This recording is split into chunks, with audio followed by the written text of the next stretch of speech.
vous tous.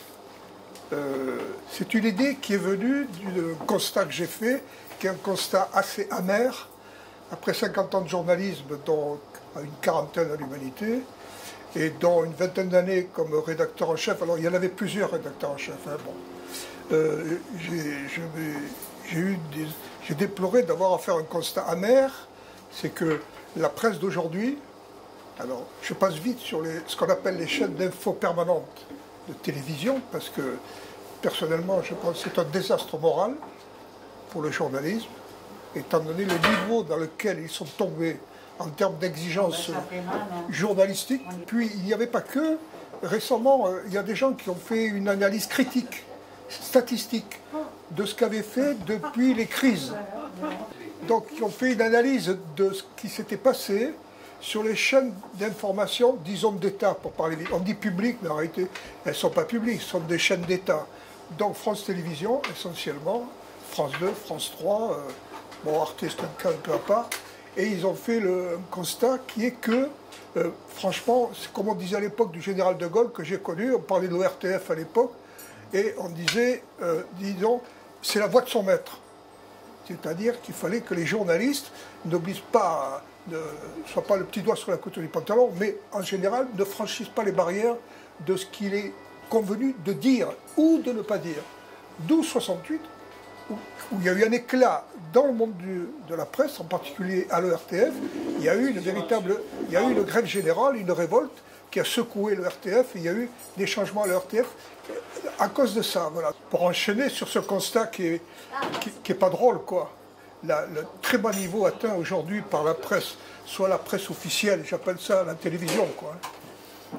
Soit même la presse écrite, je raconte toujours, moi, que tous les dimanches, chez moi, je descends au métro, c'est à mairie d'ici les Moulineaux, et je prends toujours les deux journaux, les deux éditions du dimanche. Ça m'intéresse, elles sont très lues. C'est le journal du dimanche et le Parisien dimanche, ou aujourd'hui dimanche. Bon. Et il se trouve que depuis 2 ans environ, 1 an et demi, on peut tout vous dire, ça correspond vraiment à la prise du pouvoir par Emmanuel Macron. Parce que les deux canards en question, le journal du dimanche et le Parisien dimanche, sont désormais entre des mains de propriétaires. Alors, pistache. Donc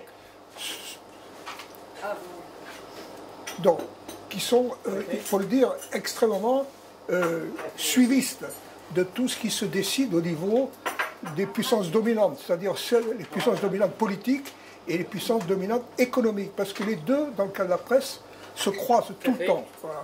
Donc ça aussi, ça m'a un petit peu assommé de voir, parce que ces journaux, le journal du dimanche, le Parisien du dimanche, ils étaient ce qu'ils étaient. C'était pas tout à fait ma tasse de thé. Mais enfin, quand même, ils avaient un minimum de tenue journalistique. Ça ne veut pas dire qu'ils disaient exactement ce que je pensais. Mais quand même, il y avait un certain niveau. Et je constate que là aussi, ça s'est effondré. Il y a des dimanches entiers où le journal du dimanche et le Parisien dimanche, si vous avez la curiosité, vous regarderez, c'est devenu véritablement des feuilles de propagande. Ils font des unes, c'est incroyable. Hein. Par exemple, s'il faut sauver le soldat Schiappa, eh bien tout d'un coup, la une, c'est sur Marlène Schiappa, et sur tout ça pour dire à la une que Marlène Schiappa a plein de choses à faire encore, qu'elle a la confiance du président, etc. Bon, c'est des trucs, c'est lamentable, du point de vue journalistique. Hein. Voilà, donc je suis parti de ce constat pour me poser cette question, mais est-ce que le journalisme peut être autre chose que ça? Bon. Moi, j'ai été en guerre d'Algérie, et à l'époque, heureusement, il y a eu des journalistes qui, comme on dit, franchissaient toutes les barrières de l'obligation, des tabous, et qui disaient sur la guerre d'Algérie des choses vraies, justes. Voilà. Bon, je ne connaissais pas l'Humanité à l'époque, pour vous dire, mais il y avait l'Express, notamment avec Servan Schreiber, bon, Mauriac, bon, il y avait le général de Bollardière aussi, dans l'Express et tout, et franchement, pour parler un peu vite, comme ça déménageait. Hein. Il ne faisait pas de cadeaux sur ce qui se passait en Algérie à cette époque-là. J'étais très marqué par ça. Henri Alleg. Alors, Henri Alleg, lui, j'avais lu, avant de partir, La question d'Henri Alleg, j'avais été très frappé par le livre d'Alleg, je l'ai bien connu après. Hein, bon. Et tout ça pour dire que, quand même, le journalisme sauvait l'honneur, quoi. C'est-à-dire, il y avait un vrai journalisme qui tenait tête à ce que j'appelle les vérités officielles. Voilà. Donc je me suis posé la question, à quoi peut-on se raccrocher aujourd'hui en termes de référence pour, encore une fois, un peu sauver l'honneur? Et par exemple, faire un journalisme dont ma définition est extrêmement simple. Un vrai journaliste, ça tient tête aux vérités officielles, quelles qu'elles soient. Que ce soit en France, aux États-Unis, en Union soviétique et tout. Ce n'est pas un docile, un journaliste. Au contraire, normalement, ça doit être, il doit se faire l'honneur, un honneur, l'honneur d'être un emmerdeur des appareils d'État, des dominants. Voilà. Donc, et je me suis dit, vers qui me tourner? Alors bon, Christian y a fait référence. Bon, il y en a un qui a tout trouvé, c'est celui qui a créé le journal où j'ai passé la moitié de ma vie, il s'appelle Jean Jaurès. Je crois l'avoir assez bien connu, l'avoir fouillé, les articles, les textes, les livres, etc. Et surtout les comportements. Parce que les journalistes, il n'y a pas que ce qu'ils écrivent, il y a aussi comment ils se comportent dans la vie et comment ils se comportent dans la société. Et la société politique n'est pas seulement la société politique. Donc Jaurès, là, c'était un cas flagrant. Bon, ensuite, j'ai franchi quelques années, une cinquantaine d'années, et je suis tombé sur quelqu'un qui a été journaliste. Il n'était pas que journaliste, mais il a été quand même un grand journaliste qui s'appelle Albert Camus.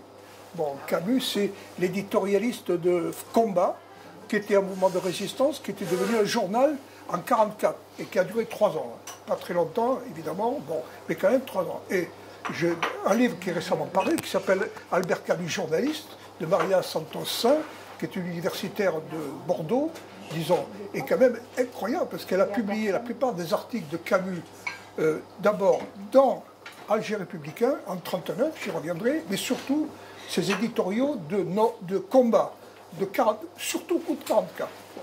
Et ces éditoriaux de Camus, j'y reviendrai, c'est quand même, c'est une petite merveille de journalisme, qu'on soit d'accord avec lui ou pas, mais c'est une petite merveille de journalisme. Il y en a un qui arrive derrière, vous allez voir que l'enchaînement, il est pas évident, il s'appelle Jean-Paul Sartre. Alors, voilà, qui est lui philosophe, qu'on appelle le pape de l'existentialisme, mais Sartre, la caractéristique, c'était que quand il y avait une urgence, quand il y avait des choses qu'il ressentait durement, à un moment donné, il prenait la plume. Les temps modernes. Oui, non, mais là, je parle des journalistes de journaux. D'accord? Non, mais après, il y a les revues, vous avez parfaitement raison. Sartre, c'est surtout les temps modernes. Mais là, il éprouve le besoin, en février 1958, il propose un article qui est publié par l'Express, qui avait un gros tirage à l'époque. Bon, et cet article, c'est sur la question d'Henri Alais. Bon, et je vais en reparler, c'est très important, parce que cet article est intitulé « Une victoire ». Bon, ça, c'est Sartre, c'est la guerre d'Algérie. Alors, vous avez la Première Guerre mondiale. Je dis, Jaurès, c'est celui qui prévient de la guerre qui est arrivée. Vous en avez un second, Camus, c'est celui qui tire les leçons de la Deuxième Guerre mondiale. Bon, et un troisième qui est déjà sur les guerres coloniales avec la guerre d'Algérie. Bon, comme on dit vulgairement, c'est 3 calibres, hein, parce que quand vous lisez ces articles-là, c'est quand même extraordinaire. Hein. Bon, il y en a un quatrième que j'ai rattrapé comme ça, bon, parce que ça me tenait à cœur, après l'avoir lu, c'est un Italien qui s'appelle Antonio Gramsci. Bon. Alors en voilà, on a dit sans arrêt qu'il était philosophe. Et au fil de mes lectures, des études, j'ai constaté qu'on dit d'abord que ça a d'abord été un journaliste, Gramsci, mais pétri de philosophie, de philologie, brillant philologue et tout, mais ça a quand même été un journaliste dont même les vues politiques, de philosophie politique, se lisent, d'après les gens qui ont vraiment travaillé là-dessus, se lisent au fil des articles. C'est une philosophie d'articles, de journaux, pas toujours les mêmes, hein, puisqu'il y a, à un moment donné, il y a la Gazette del Popolo, la Gazette du Peuple, il y a Avanti, le journal du Parti Socialiste, il y a l'Ordine Nuovo, l'Ordre Nouveau, c'est son journal à lui qu'il crée, pas tout seul, et le troisième, c'est l'Unità, quand est créé le Parti communiste italien, dont il est lui un des fondateurs. Hein. Gramsci, il est les deux à la fois. Fondateur d'un journal et fondateur d'un parti qui est le Parti communiste, parce qu'il venait de vivre, lui, la révolution d'octobre, et il était gagné à cette cause. Voilà. Donc il va se lancer à fond dans ce journalisme-là, qui n'est pas qu'un journalisme de parti. J'y reviendrai, mais c'est très important, parce que ça veut dire qu'il y a quand même, sur la fin, quelqu'un qui, lui, va tout emboîter.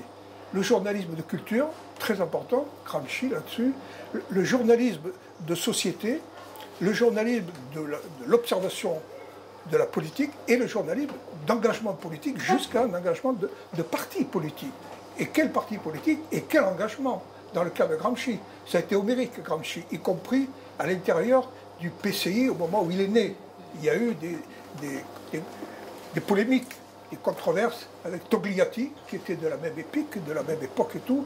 Et ça, c'est très intéressant, parce que ça vous donne beaucoup de passion pour ces journaux de parti dont on a dit toujours beaucoup de mal. Mais les journaux de parti, en tout cas du PCI, le PCF, l'Humanité, c'est un peu plus compliqué. Bon, mais en tout cas, là, c'est vraiment c'est un sacré, comment dire, c'est un sacré défi, quoi. Alors, pour revenir, alors voilà, donc ces quatre-là, ce quatuor, je me suis dit, voilà, ça, c'est vraiment le bon niveau du journalisme, la passion du journalisme, la vérité du journalisme qui se cherche dans les événements, voilà. Parce que le journaliste, pour moi en tout cas, surtout à la lumière de ces quatre-là, c'est quelqu'un qui travaille l'événement tout le temps. Bon. Si un journaliste qui n'est pas remué par un événement, surtout s'il a quelque chose de nouveau, c'est pas vraiment un journalisme. Bon. À condition qu'il ait déjà acquis suffisamment de culture tout court, ou de culture politique à un moment donné, pour faire en sorte qu'il soit capable de décrypter ces événements. Vous savez, il y a quelqu'un qui a dit « le journaliste, c'est l'historien de l'instant ». Qu'est-ce que ça veut dire, ça? Est-ce qu'il s'enferme dans l'instant? Non. Mais l'historien de l'instant, parce qu'il replace l'instant dans l'histoire, et il remet l'histoire, il relie l'histoire à la lumière de cet instant qu'on vient de vivre. Un instant, c'est un peu péjoratif, ça va vite, mais enfin, un instant, ça peut être aussi une révolution, ça peut être une guerre, ça peut être tout ce qu'on veut. Bon. Et, ou un assassinat. Kennedy ou Mohamed Ali, tout ça, bon, ça fait repenser toute l'histoire américaine quand il se passe des choses pareilles.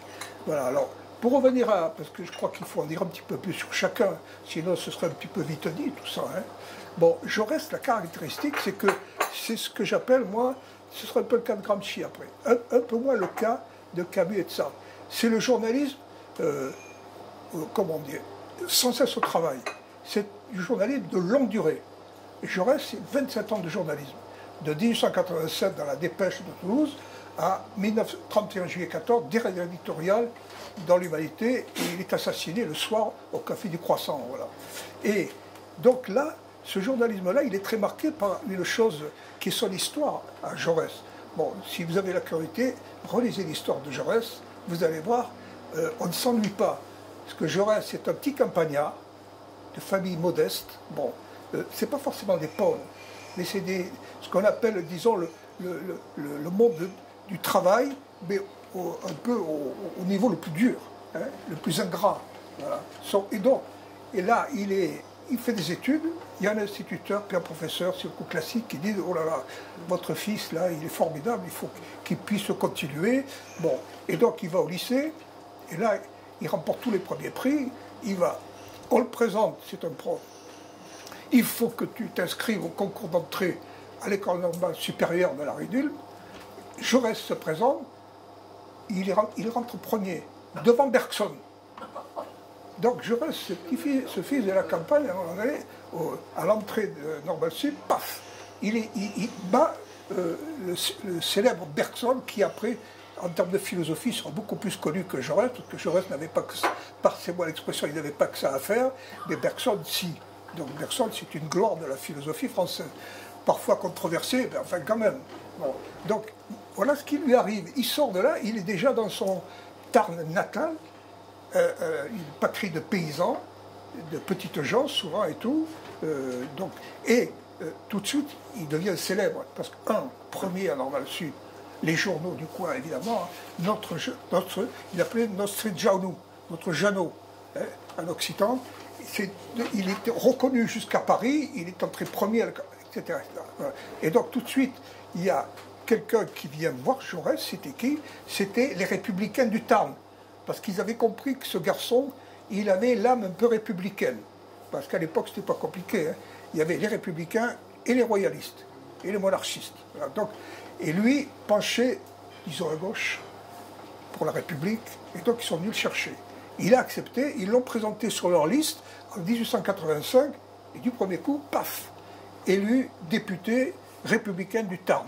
Voilà. Donc c'est la deuxième révolution de Jaurès, parce qu'il débarque complètement là-dedans. Il ne connaît rien, tout ça.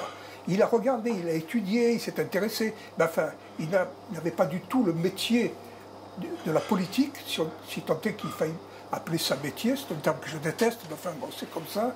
Voilà. Et donc, il entre donc, à l'Assemblée nationale, il va se faire remarquer tout de suite parce que, il a un vrai talent, un grand talent d'écriture, dans les journaux, dans les revues, mais il a un autre talent qui est reconnu, qui est connu, lui, évidemment, c'est son talent d'orateur. Jaurès est un orateur extrêmement brillant, et donc, là, au fur et à mesure, Jaurès se fait connaître à la fois par ses écrits, par sa voix, par la qualité de ses discours, par l'intérêt qu'on porte à tous les sujets qu'il traite, et puis tout d'un coup, 2 ans après, ça va vite, vous voyez, bon. Ça, c'est les phénomènes, comme on dit, d'emballement des gens quand ils sont brillants et qu'ils se font connaître, qu'ils intéressent du monde.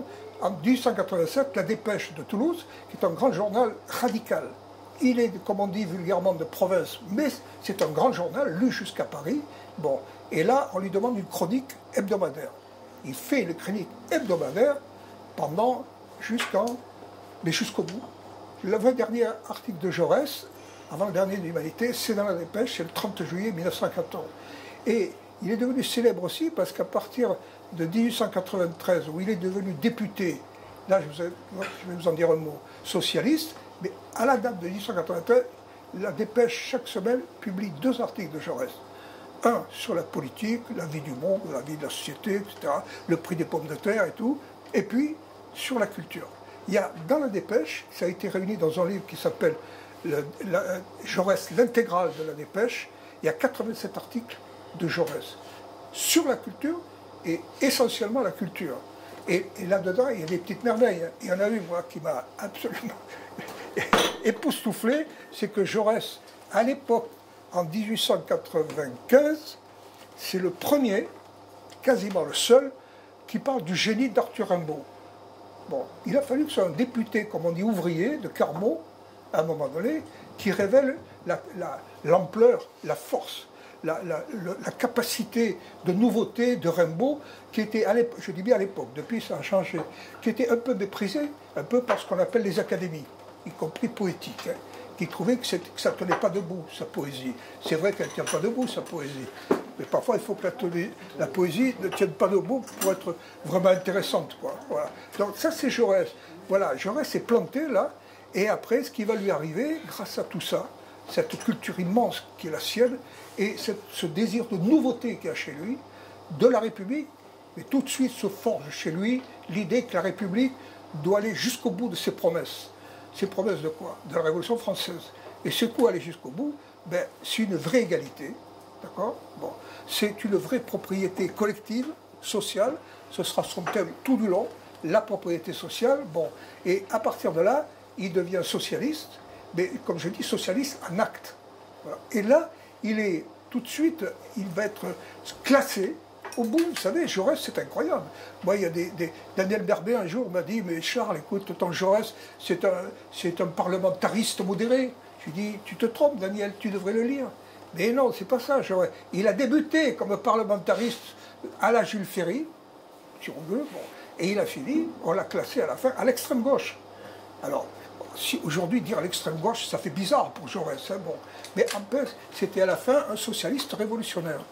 Hein, c'est lui qui a adopté la formule de Karl Marx, qui n'est pas assez connue d'ailleurs, et qui s'appelle l'évolution révolutionnaire. L'évolution révolutionnaire, c'est faire la révolution, pas uniquement un soir, avec des barricades, c'est faire que la révolution sorte de la société elle-même. Qu'il y ait dans la société déjà des germes de transformation radicale du régime de propriété. Que Jaurès, il n'est pas le seul, c'est la propriété collective des moyens de production. C'est ça son truc, hein, dont il dit, entre ce collectivisme tel qu'il le défend et le collectivisme d'État, bon, c'est ce qui va se passer en Union soviétique, il y a un abîme. Ça n'a rien à voir. Parce que la propriété d'État, ce n'est pas une propriété collective. C'est une propriété d'État. Ce n'est pas pareil. Voilà. Ça, chez Jaurès, c'est une chose extrêmement importante. Voilà. Donc voilà Jaurès. Et donc, je dis que, pour l'idée qui est la mienne, d'essayer de redorer le blason du journalisme, de le ramener aux sources. Par exemple, cette source Jaurès, bon, c'est très important. Aussi, pour une raison très importante à mes yeux, c'est que Jaurès change de position quand il faut. Il est pour une politique coloniale. Et quand il voit ce qui se passe au Maroc, il change d'avis. Et il combat furieusement la politique coloniale au Maroc et ensuite, plus largement, la politique coloniale. Oui, bon. Il change d'avis sur Dreyfus. Il pense que le capitaine Dreyfus est coupable. Il pense vraiment. Il l'écrit. Il l'écrit, bon.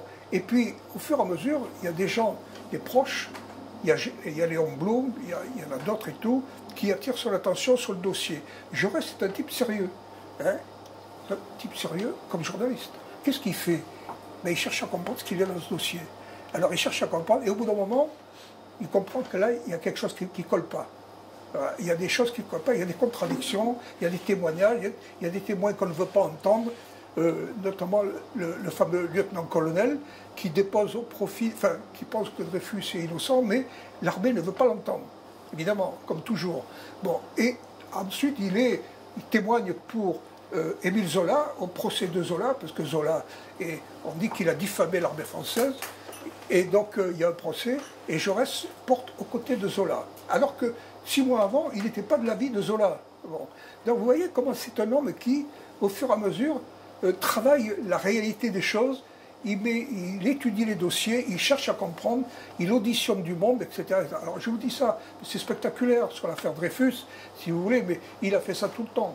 Les mineurs de Carmaux, ils n'étaient que républicains, plutôt sages. Tout d'un coup, les mineurs de Carmaux le rendent enragé. C'est une façon de parler, vous avez compris. Bon, c'est qu'avec les mineurs de Carmaux, il défend leur droit à élire un maire qui est l'un des leurs, qui s'appelle Jean-Baptiste Calvignac, et qui se fait lourder, évincer, licencier de la mine par le marquis de Solage, qui est le patron. Voilà. Et donc là, Jaurès, il y a quelque chose pour lui. Ça, c'est l'histoire de la Révolution française. Il dit, si à tout homme en France, quel qu'il soit, ouvrier ou pas, il a le droit de voter et d'être élu. Si on commence à refuser l'élection d'un ouvrier, là, c'est pas la République, ça. Ça, c'est chez Jaurès l'idée que la République doit être fidèle à elle-même, c'est une chose qui le tient tout le temps. Voilà. Donc là, il y a une rupture. C'est comme ça qu'il va devenir socialiste. Il le devient parce qu'il lit Marx, il en lit bien d'autres et tout, pas que Marx et tout, et en même temps, la réalité sociale. La réalité sociale l'amène à se dire, on ne peut pas continuer comme ça, il faut changer. Bon. Donc voilà, Jaurès, je vous disais, il est un peu dans mes starting blocks, c'est une source d'un journalisme de vérité, de sincérité qui est extraordinaire parce que surtout, il l'est au fur et à mesure. Il n'a pas une vérité en naissant, il n'a pas une vérité au sortir de normale supérieure, il n'a pas une vérité parce qu'il a un mandat de député républicain. Cette vérité, il l'a construit. Et vous verrez tout à l'heure, c'est impressionnant parce que Gramsci, c'est quand même un peu comme ça aussi. Hein. Il se construit sur la durée, hein, sur, disons, 15 à 20 ans, quoi, avant d'aller dans les prisons de Mussolini. Après, ça c'est l'avant 14-18. Il est un annonciateur extraordinaire. Il y a à la fin de... Si un jour j'en fais un petit livre de ce que j'essaie de vous dire, vous verrez, c'est qu'il y a... enfin, je laisserai peut-être un écrit à Christian. Bon, il est dans l'Humanité du 12 juin 1913, il publie un article qui s'appelle « Sinistre leçon ». Si Chauvin de France et Chauvin d'Allemagne réussissaient à ce que les deux nations se jettent l'une contre l'autre, la guerre s'accompagnerait de violences sauvages qui souilleraient pour des générations le regard et la mémoire des hommes. Et de cette guerre sortirait un truc sanglant qui inonderait les yeux, etc., qui empoisonnerait les yeux. Eh bien, quand vous lisez ça, vous dites, cette souillure, cette boue sanglante, elle a pris le visage d'un homme. Tout de suite derrière, il s'appelle Adolf Hitler.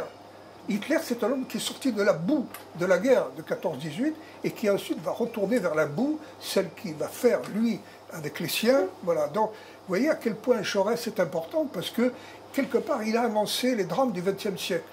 Il a prévenu. Mais bon, on l'a tué avant de pouvoir en tenir compte, on l'a tué le 31 juillet 14. Alors, le deuxième personnage du journalisme auquel je tiens beaucoup aussi, même si je n'ai pas toujours partagé tous ses points de vue, je vous le dirai, c'est Albert Camus. Bon, voilà, Camus, bon, pour vous dire, je ne vais pas vous faire fondre dans l'arme, mais c'est un amour de jeunesse. Ma mère me disait toujours, écoute, arrête maintenant avec ton Camus, tu ne parles que de Camus. J'ai dit, ben oui, je parle que de Camus, je suis en train de lire Camus, et c'est magnifique. Bon, très bien. J'avais lu L'étranger, j'avais lu Le mythe de Sisyphe, puis après, je ne me suis pas arrêté. Bon. Et chez Camus, ce qui est impressionnant, c'est que Camus, ses premiers articles, là je parle du journaliste, c'est dans l'Alger républicain, le journal que va diriger un jour Henri Alaigne. Et Camus, en janvier 1939, il publie une série d'articles qui s'appelle « Misère de la Kabylie ». C'est des articles absolument magnifiques. Il y a une universitaire de Bordeaux qui s'appelle Maria Santos-Saint, qui a fait un livre, il y a 1 an et demi, 2 ans, qui s'appelle « Camus journaliste ». Bon. Et elle publie beaucoup d'articles, elle analyse le parcours journalistique de Camus, c'est très impressionnant, parce que ce reportage en Kabylie, il dénonce, il décrit, il fait plus que dénoncer, il raconte, il dénonce dans le détail toute la misère qui sévit en Kabylie, en Algérie. Alors, ça, si vous voulez, comme quelqu'un qui révèle la misère sociale, la réalité sociale de l'Algérie, Camus, ça a été un champion très tôt, 39. Hein. Bon. Et après, vous verrez, il va recommencer à la libération, pas pour l'Algérie, pour la France. Bon. Mais ce qui se passe, c'est que, pour faire un court-circuit, le problème de Camus, c'est qu'il est ultra sensible à la réalité sociale algérienne, mais il ne manifeste pas la même ouverture d'esprit pour la réalité nationale algérienne, si tant est qu'il faille parler déjà à cette époque de réalité nationale. Mais n'empêche que les réalités nationales dans tous les pays colonisés, elles tapent à la porte. Hein. C'est clair. Je ne connais pas de pays colonisé qui n'ait pas été un jour décolonisé. Ou alors il faudra me l'indiquer. Moi, je n'en connais pas. Bon, un jour ou l'autre, ils se décolonisent. Pas toujours de façon heureuse. De temps en temps, c'est très cruel. Hein. Et les nouveaux pouvoirs qui s'installent à la place du pays colonisateur, ce n'est pas toujours des chantres de démocratie. Et ça, bon, si je puis dire, c'est un autre sujet. Mais ce qui se passe avec Camus, c'est que, donc, là, il a attrapé au passage l'injustice sociale en Algérie, qui est son pays, hein. Bon, celui de sa mère, qui est une pauvre femme de ménage, très pauvre et tout ça, bon, il en parle admirablement. Bon, et puis, après, la guerre passe, bon, et on se trouve à 1944, il a rejoint la résistance Camus assez tôt, dans un mouvement qui s'appelle Combat, et ce combat-mouvement qui va devenir Combat Journal, dont il sera le rédacteur en chef et l'éditorialiste. L'éditorialiste, dans une période très importante, c'est la libération, août 1944. En août 1944, l'occupant allemand, hitlérien, est encore là. Bon. Et les premiers articles de Camus sont absolument magnifiques. Bon.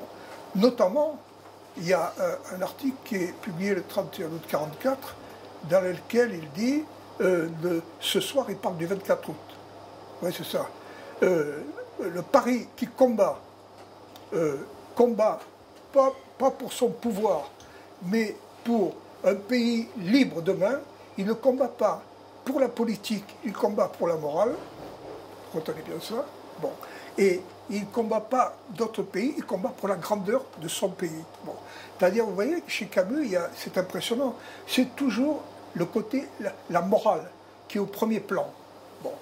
Tant et si bien que c'est ce que je pense, on peut controverser là-dessus, que je pense qu'au moment où la morale va être rattrapée par la politique, c'est-à-dire les réalités de la politique internationale et nationale, il va être un peu en difficulté.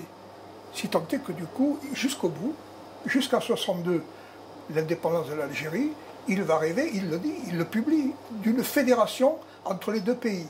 Il pensait qu'il fallait fédérer la France et l'Algérie. Mais il y a des gens qui l'ont dit, qui étaient des gens très bien aussi, qui l'ont dit, c'est trop tard tout ça. C'est trop tard. L'Algérie, c'est parti pour l'indépendance, et on ne va pas leur dire, attendez pour votre indépendance, contentez-vous pour l'instant d'une fédération avec la France. Bon. Vous savez, c'est la même histoire hein, au Vietnam avec Ho Chi Minh. Il disait on ira par étapes, par étapes. Non, il a fallu jusqu'au bout serrer la vis de la colonisation et tout, jusqu'au moment où ils ont pris les armes. Voilà. Moi, j'ai quelqu'un que je connais qui m'a dit un jour, on a tapé à la porte pendant longtemps, c'est un acteur de la colonisation, on a tapé à la porte, elle ne s'est jamais ouverte. Qu'est-ce qu'il fallait faire? On a enfoncé la porte.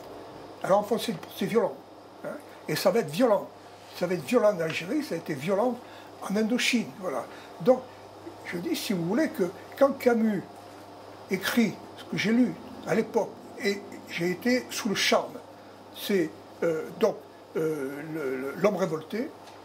Bon, L'homme révolté, c'est un livre extrêmement brillant. C'est un véritable bréviaire du libertaire. Bon, et tout. Et si on veut le résumer un peu grossièrement, je le reconnais, bon, c'est la révolte libère, la révolution enferme. Bon, ça, au fur et à mesure, Camus un petit peu adopte cette idée, cette thèse. Voilà, bon. Est-ce qu'il y a des révolutions qui ont enfermé? Bien entendu. Il y a eu la révolution d'octobre, et en Union soviétique, on a enfermé, on n'a pas fait qu'enfermer. On a fait le goulag, on a fait, etc. Vous voyez, donc, et pour lui, la révolte, elle est pure. Parce que l'homme qui se révolte, c'est l'homme qui se purifie, quelque part, en termes de refus de l'inadmissible, c'est-à-dire l'homme qui se redresse. Voilà, donc, chez Camus, il y a cette vue. Sauf que, je le dis, mais je l'affirme, c'est qu'il y a une chose qu'il n'a pas bien compris, c'est que, disons, les libérations nationales, si elles pouvaient se faire libération nationale par une espèce d'entente et d'un commun accord entre le colonisateur et le colonisé, ce serait parfait. Seulement, la réalité, c'est pas comme ça. Et donc, la plupart du temps, les mouvements de libération nationale ont dû se transformer en une sorte de révolution nationale. C'est comme ça. Donc, on ne peut pas opposer, disons, la révolte et la révolution. Parce que ce n'est pas quelqu'un qui décide de faire la révolution. C'est parce que ça peut arriver. Mais dans certains de ces mouvements, il y a eu, à un moment donné, une espèce de passage obligé de la libération qui était demandée, pour laquelle il combattait à quelque chose de tellement dur qu'il a fallu casser quelque chose. Et qu'il a fallu pratiquer, bien ou mal, c'est un autre problème, une sorte de révolution. Voilà. Donc Camus, là, il est un peu en difficulté. Bon. Mais il n'y a pas que ça chez Camus. Parce que Camus, en même temps, il embrasse large. Il y a par exemple 8 août 1945, il y a un éditorial de Camus, c'est sur Hiroshima. Bon, ça s'appelle Plaidoyer pour la paix. C'est un truc un peu abstrait, Plaidoyer pour la paix. Mais alors, vous lisez ça, et quand vous savez, qui explique sa biographe, que Camus a été le seul, en France et dans le monde, à déplorer le bombardement atomique d'Hiroshima et de Nagasaki. Alors à un moment donné, il dit, si ça doit permettre l'arrêt de la guerre, bon, on peut comprendre, il dit. Mais c'est bien pire que ça. Parce que ça annonce une époque où la science va accoucher d'armes absolument effroyables. Bon. Et il dit, c'est des armes qui, une ville de France, vous la rayez de la carte avec une bombe qui est grosse comme un ballon de football. Il était très footballeur, Camus. Donc, il avait le sens de l'image, voilà. Donc, il est effrayé, un peu comme Jaurès avant 14-18, à l'idée que le monde nouveau va accoucher aussi de choses aussi effroyables. Il ne se trompait pas, hein, parce qu'on en est là encore aujourd'hui. Et d'ailleurs, il dit une chose formidable, il dit, et d'ailleurs, en voyant ça, raison de plus pour avoir un conseil des peuples, des États, des nations, qui préviennent tout ça, et qui arrêtent la machine infernale avant qu'elle éclate. Voilà. Bon. Eh bien, quand vous voyez le monde d'aujourd'hui, c'est-à-dire les tensions et le chantage au surarmement nucléaire, notamment, vous vous dites, Camus, il avait quand même le nez fin, quand même. Il écrivait ça le 8 mai 45, pas 44, 45. Donc, la grande taille de Camus, c'est ça. C'est d'être un journaliste, peut-être qu'il n'a pas eu toujours raison, notamment sur l'indépendance de l'Algérie, mais n'empêche qu'il a mis le doigt là où ça faisait mal. Par exemple, sur ses articles sur la presse en 1944, dont il est une figure, quoi, hein, bon, il dit la chose suivante, il dit la presse doit, à un moment donné, les journaux doivent se priver, ne pas se laisser domestiquer par l'argent, et ils doivent être à la hauteur de ce qu'il y a de meilleur dans le public. Ça, c'est très important, je pense que ça devrait être une loi absolue pour tous les journalistes. Ne pas abaisser le public, hein, soit par des vulgarités, soit par des facilités, soit par des choses consensuelles. Mais au contraire, essayer de chercher quelque chose qui est à la bonne hauteur et qui permet au public de se grandir avec la lecture du journal. Le troisième qui vient derrière, je vous l'ai dit un petit peu, c'est que c'est quelqu'un qui, alors là, il va avoir des polémiques très dures avec Camus, c'est Jean-Paul Sartre, Bon, Camus est publié dans les temps modernes d'abord. Ça n'a pas été des ennemis jurés tout de suite, hein, pas du tout. Bon, et donc, il y a Sartre, lui, bon, c'est la question, j'ai choisi dans quelques articles qui sont à la fin de mon petit topo, là, qui sont des choix d'articles. Alors Jaurès, c'est Sinistre leçon, 12 juin 1913. Camus, c'est 31 août 1944, et tout, c'est sur la presse de la résistance. Bon. Et Sartre, ça s'appelle Une victoire. Une victoire, je ne sais pas si vous avez lu ou relu la question d'Henri Allègre, depuis qu'il a été réédité, depuis un certain temps, il y a une postface de Jean-Paul Sartre qui est intitulée Une victoire. Parce que Sartre, à l'inverse de Camus, lui, il est à fond dans la décolonisation, dans l'indépendance des peuples. Bon. Et là, en plus, Sartre, c'est quelqu'un d'assez radical dans la pensée, dans l'expression et tout. Et donc, quand il est de cœur avec la lutte pour l'indépendance algérienne, comme avec les autres indépendants d'ailleurs, c'est quelqu'un qui est très entier, hein, et qui en même temps écrit d'une façon, disons, assez virulente, quoi, hein. Alors, d'ailleurs, là, je ne sais pas si vous connaissez, il y a un truc, non, c'est pas amusant, mais il est le préfacier des damnés de la Terre. Des damnés de la Terre. Et si vous lisez les damnés de la Terre, et que vous lisez la préface de Sartre, c'est très étonnant, parce que la préface de Sartre est plus violente que le texte des damnés de la Terre. On a envie de dire, Sartre a rajouté. Mais on comprend pourquoi il a rajouté. Parce qu'il avait envie de casser ça. L'histoire du dominant et du dominé, du colonisateur et du colonisé. Ça, c'est la grande affaire de Sartre, hein. Et évidemment, quand arrive, en février 1958, la publication de la question d'Henri Allègre, il lit ça et il est absolument saisi. Et quand vous lisez ce texte de Sartre, qui est publié avec la question désormais, qui s'appelle Une victoire, vous comprenez pourquoi. Parce que Sartre est absolument époustouflé par la résistance du torturé au tortionnaire, d'Henri Allègre au parachutiste. Bon. Et donc, il s'émerveille de ça. À un moment donné, vous savez, Allègre, il raconte, je bien connais, mais je n'ai pas besoin de le connaître, c'est dans le livre, il dit, les parachutistes, après l'avoir torturé plusieurs séances, le laissent, il est contre un mur, comme ça, affalé, ce cher Henri, et les parachutistes partent, et Allègre se tourne vers eux, et leur dit, vous pouvez toujours revenir, vous ne me faites pas peur. Bon, alors je pense que quand Sartre a lu ça, ce passage, il a été émerveillé, si vous voulez, et donc, parce que là, c'est du Sartre, ça.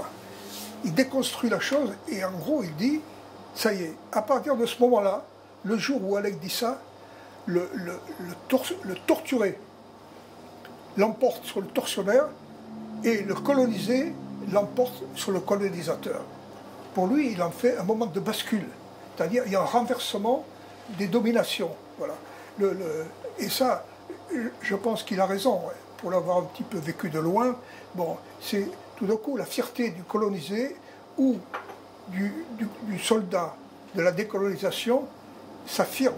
Et à partir de là, dit Sartre, nous qui avions honte de la France pour ce qu'elle faisait là-bas, bon, une certaine fierté nous est rendue d'être français grâce à Henri Allègre. Parce qu'Henri Allègre rend à la France ce qu'on lui doit. Pas d'être des tortionnaires, mais des gens qui sont du côté de la justice. Voilà. Ça c'est du Sartre, c'est du Sartre au carré. C'est mon expression. Et, voilà. Et donc, là-dessus, il dit, sur la fin, évidemment, bon, à propos de cette victoire, désormais, nous n'avons plus honte d'être français, il y a un Français qui nous a rendu la fierté, et en gros, il en fait le moment où on va vers l'indépendance de l'Algérie. On est en 58, hein, l'indépendance algérienne survient en 62, 4 ans après. Voilà. Mais ça a une valeur plus générale, parce que quand il dit ça d'Allègre, il pense aussi aux petits fellahs, bon, il pense aux Algérois, y compris à ceux qui mettaient des bombes sur les terrasses de bistrot, etc. Et il pense à tous ces gens qui ont parfois été guillotinés, qui ont été massacrés, qui ont été condamnés, et il se dit, il les venge. Alec venge tous ces gens qu'on a abattus, massacrés, parce qu'ils étaient pourtant du côté de la justice, même si leurs méthodes n'étaient pas forcément les meilleures. Mais en avait-il le choix? C'est ça le vrai débat qu'il y a eu sur ces guerres de décolonisation et là-dessus. Voilà. Donc ça c'est Sartre. Alors Sartre, je vous l'ai dit là-dessus, il contredit Camus sur les mouvements de libération nationale, surtout en Algérie, quoi. Hein. Bon, et ensuite, alors, bon, derrière Sartre, bon, là c'est très particulier, Sartre, bon, il est... Parce que Sartre, oui, si quand même, je dis que Camus s'était trompé sur l'Algérie, mais enfin, vous savez, il y a eu un truc terrible, c'est que la fin de vie de Sartre, elle est plus triste quand même, hein, puisqu'il a été un peu embarqué, disons, par André Glucksmann, Bernard-Henri Lévy, les nouveaux philosophes qui l'ont amené à rendre visite au président de la République, qui n'est autre que Valéry Giscard d'Estaing, je crois que c'est lui, hein, voilà. Donc, mais on sent qu'il y a un effet de vieillesse, là. Là, la part du révolutionnaire, de celui qui se veut absolument révolutionnaire, bon, l'emporte sur la réflexion, un minimum quoi, du sens du réalisme, parce qu'il fait ça, il fait l'éloge aussi, je me souviens très bien de ça, je l'ai vécu, un éloge absolument dithyrambique de Daniel Cohn-Bendit. Parce que c'est la jeunesse, hein, il y a cette fameuse image face au CRS, bon, et c'est dans le même numéro, c'est le Nouvel Observateur, et donc il est très admiratif de Daniel Cohn-Bendit.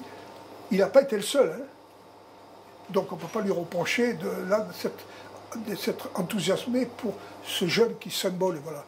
Mais enfin, en même temps, il y avait de quoi s'interroger sur où ça menait, à partir de quoi et tout. Donc là, c'est le côté absolu qu'il y avait chez Sartre dans l'engagement politique, dans la ferveur révolutionnaire, parce qu'à cette époque-là, il est déjà du côté des maoïstes. Hein. Il a fini avec les maoïstes, Sartre. Et après avoir dit des choses incroyables, du style « tout anticommuniste c'est un chien », bon, il finit avec les maoïstes. Alors peut-être pensait-il que les maoïstes étaient des communistes. C'est possible, c'est son droit. Bon, c'est pas ce que je pense, mais... Et voilà. Bon, alors pour finir, pas être trop long, le quatrième, dans le quatuor de journalistes, et pas n'importe lesquels, il y a ce fameux Antonio Gramsci. Bon. Antonio Gramsci, c'est quelqu'un qui est très brillant au départ aussi, comme Jaurès. Bon, il fait de la philologie. Il est très très brillant dans ce domaine. Il est promis à tout un avenir universitaire et tout. Et puis, à un moment donné, arrive la période révolutionnaire, c'est-à-dire la révolution de 1917, la révolution russe, et il est enthousiasmé par ça. Il oublie un peu ses études de philologie et il se consacre à la politique. Mais à la politique, disons, il se consacre au socialisme. Donc il lit Marx, il lit tout ça, et il s'enthousiasme et tout, et il commence à écrire des articles politiques. Dans la Gazette del Popolo, dans Avanti, journal socialiste, et dans ces journaux, la caractéristique de Gramsci, un peu comme chez Jaurès et tout, c'est la largeur du champ qu'il embrasse. C'est incroyable. Il parle d'absolument tout, Gramsci. Il parle beaucoup de culture, ça c'est connu. Bon, comme Jaurès, je vous l'ai dit, hein, mais Gramsci peut-être encore plus. Hein, parce qu'en plus, il est linguiste. Hein, bon. Et donc, évidemment, tous ces problèmes aussi, notamment de la Sardaigne, du Mezzogiorno, hein, du sud d'Italie, il connaît et il en parle beaucoup, ça l'intéresse énormément. Bon, il parle de tout ça, mais il parle aussi, à un moment donné, des débats à l'intérieur de l'international communiste, qui est en train de se créer. Bon. Et donc, il prend vite parti, bon, parce que c'est quelqu'un qui a envie d'une révolution, disons, comme Jaurès pour le socialisme, que la République, qui aille jusqu'au bout. Donc, il prend le parti de Lénine, bon, il gronde littéralement des dirigeants soviétiques de se déchirer. Il dit, camarades, on n'attend pas ça de vous, parce que vous êtes la force actuelle sur laquelle on peut s'appuyer, et vos disputes ne mènent à rien. Voilà, parce que c'est vrai, c'est passé comme ça, dans les années 20, 21, etc. Donc c'est pour dire à quel point Gramsci avait à cœur cette idée qu'il fallait que la révolution ne se perde pas. Voilà, donc. Et alors, par ailleurs, ce qui s'est passé, c'est que ça, il a eu affaire à partir de 24-25 à qui? Un homme qu'il a bien connu, qui est un camarade de parti, du Parti socialiste, qui s'appelle Benito Mussolini. Parce qu'il y a des gens qui ne le savent pas, mais ils ont été camarades de parti, Gramsci et Mussolini. Bon, et, il y a le 16 mai, vous allez sur Internet, vous faites 16 mai 1925, Gramsci et Mussolini, vous allez être époustouflés. Parce qu'il y a une séance, il a été réélu député, Gramsci. Il a droit à l'immunité parlementaire. Donc il se présente au palais, où il y a au siège l'Assemblée italienne, il se présente, et il vient pour dénoncer une loi de sécurité qui en fait attente à toutes les organisations ouvrières. C'est ça qu'il a en tête, Gramsci. Voilà. Et là, il y a un face-à-face avec Mussolini que je ne connaissais pas, bon, où Gramsci dit le fascisme, ça n'est jamais, et pour le pire, qu'un changement de personnel, qu'un changement d'administration. Et Mussolini lui dit pas du tout, c'est comme vous le savez, c'est une classe qui remplace une autre. Et comme ça a été le cas en Russie, il parle de 1917, comme c'est le cas de toutes les révolutions, hein, c'est une nouvelle classe qui arrive au pouvoir. Et Gramsci lui répond non, non, non. Non, n'est révolution que quand il s'agit d'une classe nouvelle et pas d'une même classe qui remplace un gouvernement par un autre.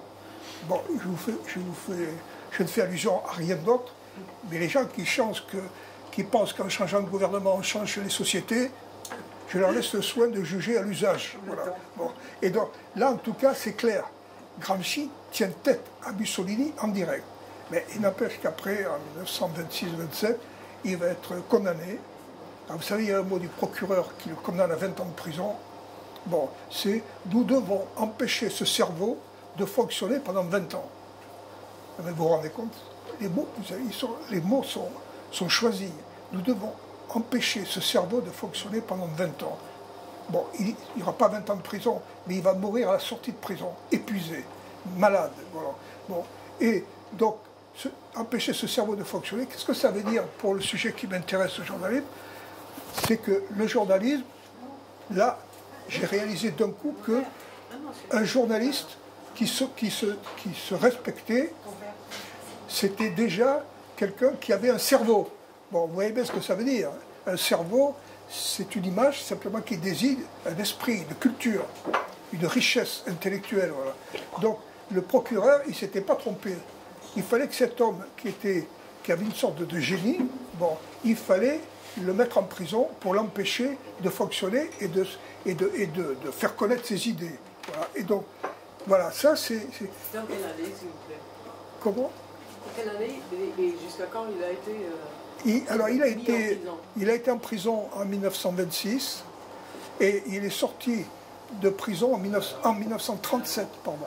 En 1937, je connaissais la date, enfin bon, et quand il est sorti de prison, il aurait dû être libéré parce qu'il y avait des lois qui permettaient que quelqu'un qui était très malade comme lui, qu'on ne le maintienne pas en prison. Là, Mussolini, c'est lui, c'est clair, hein. Bon, et son appareil, ils sont tenus à aller jusqu'au bout. C'est une punition. Hein. Bon. Et je pense que c'est dû au fait que même hors de prison et sortant de prison, en pas trop mauvais état, Gramsci, il aurait retrouvé une certaine audience. Parce que c'était un homme d'une telle culture, d'une telle intelligence et d'une telle vérité dans tout ce qu'il avait défendu qu'il a toujours eu une audience. D'ailleurs, Antonio Soli, je veux dire, vous allez en Italie, vous parlez de Gramsci, mais je vous jure, vous allez voir ce que ça donne. Hein. Les Italiens se souviennent de ce qu'a été Gramsci. Par exemple, il y a Pier Paolo Pasolini, le cinéaste, pas que cinéaste d'ailleurs, qui a été un jour sur la tombe de Gramsci à Rome et qui a lu un texte de lui qui s'appelle, je ne pourrais pas vous dire en italien, j'ai un italien près de chez moi, il me l'a dit en italien, c'est beaucoup plus beau, les cendres de Gramsci. Vous voyez bien ce que ça veut dire. Bon. Sur la tombe, vous verriez Pasolini en train de lire ce texte qui est dédié à Gramsci, vous comprenez beaucoup de choses. Parce que de Gramsci aux cinéastes, aux artistes, aux poètes italiens jusqu'à aujourd'hui, il y a un lien direct.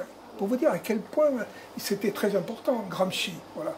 Donc, Alors là aussi, pour finir, si vous voulez, un peu comme pour Jaurès, ce qui est étonnant avec Gramsci, c'est le fait que ses idées, sa philosophie politique, disons, c'est quelqu'un qui a, je crois que je l'ai dit au début, excusez-moi, mais qui ne publie pas tellement des thèses, mais il rédige des articles où il développe au fur et à mesure ses idées philosophiques, ses idées politiques, ses idées sociales. Bon.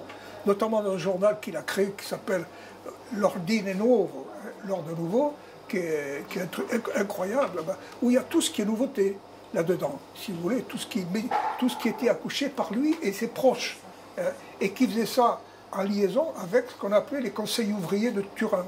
Gramsci a initié avec d'autres à Turin, dans les usines Fiat, des conseils ouvriers. Parce que, disait-il, le régime nouveau, il doit sortir aussi de l'expérience des gens qui travaillent, bon, notamment des ouvriers. Bon, et donc, là, ils ont pratiqué ça pendant 1 an, voilà. Je pense que ça a été, à part les soviets c'était les soviets, bon, à part ça, en termes de réflexion ouvrière, d'initiation ouvrière, d'innovation, de pensée, toi, ça n'a pas d'égal. Parce que c'était l'idée de Gramsci, il attendait beaucoup de ça. Gramsci, c'est quelqu'un qui a un jour qui a appelé au rinascimento de la plèbe.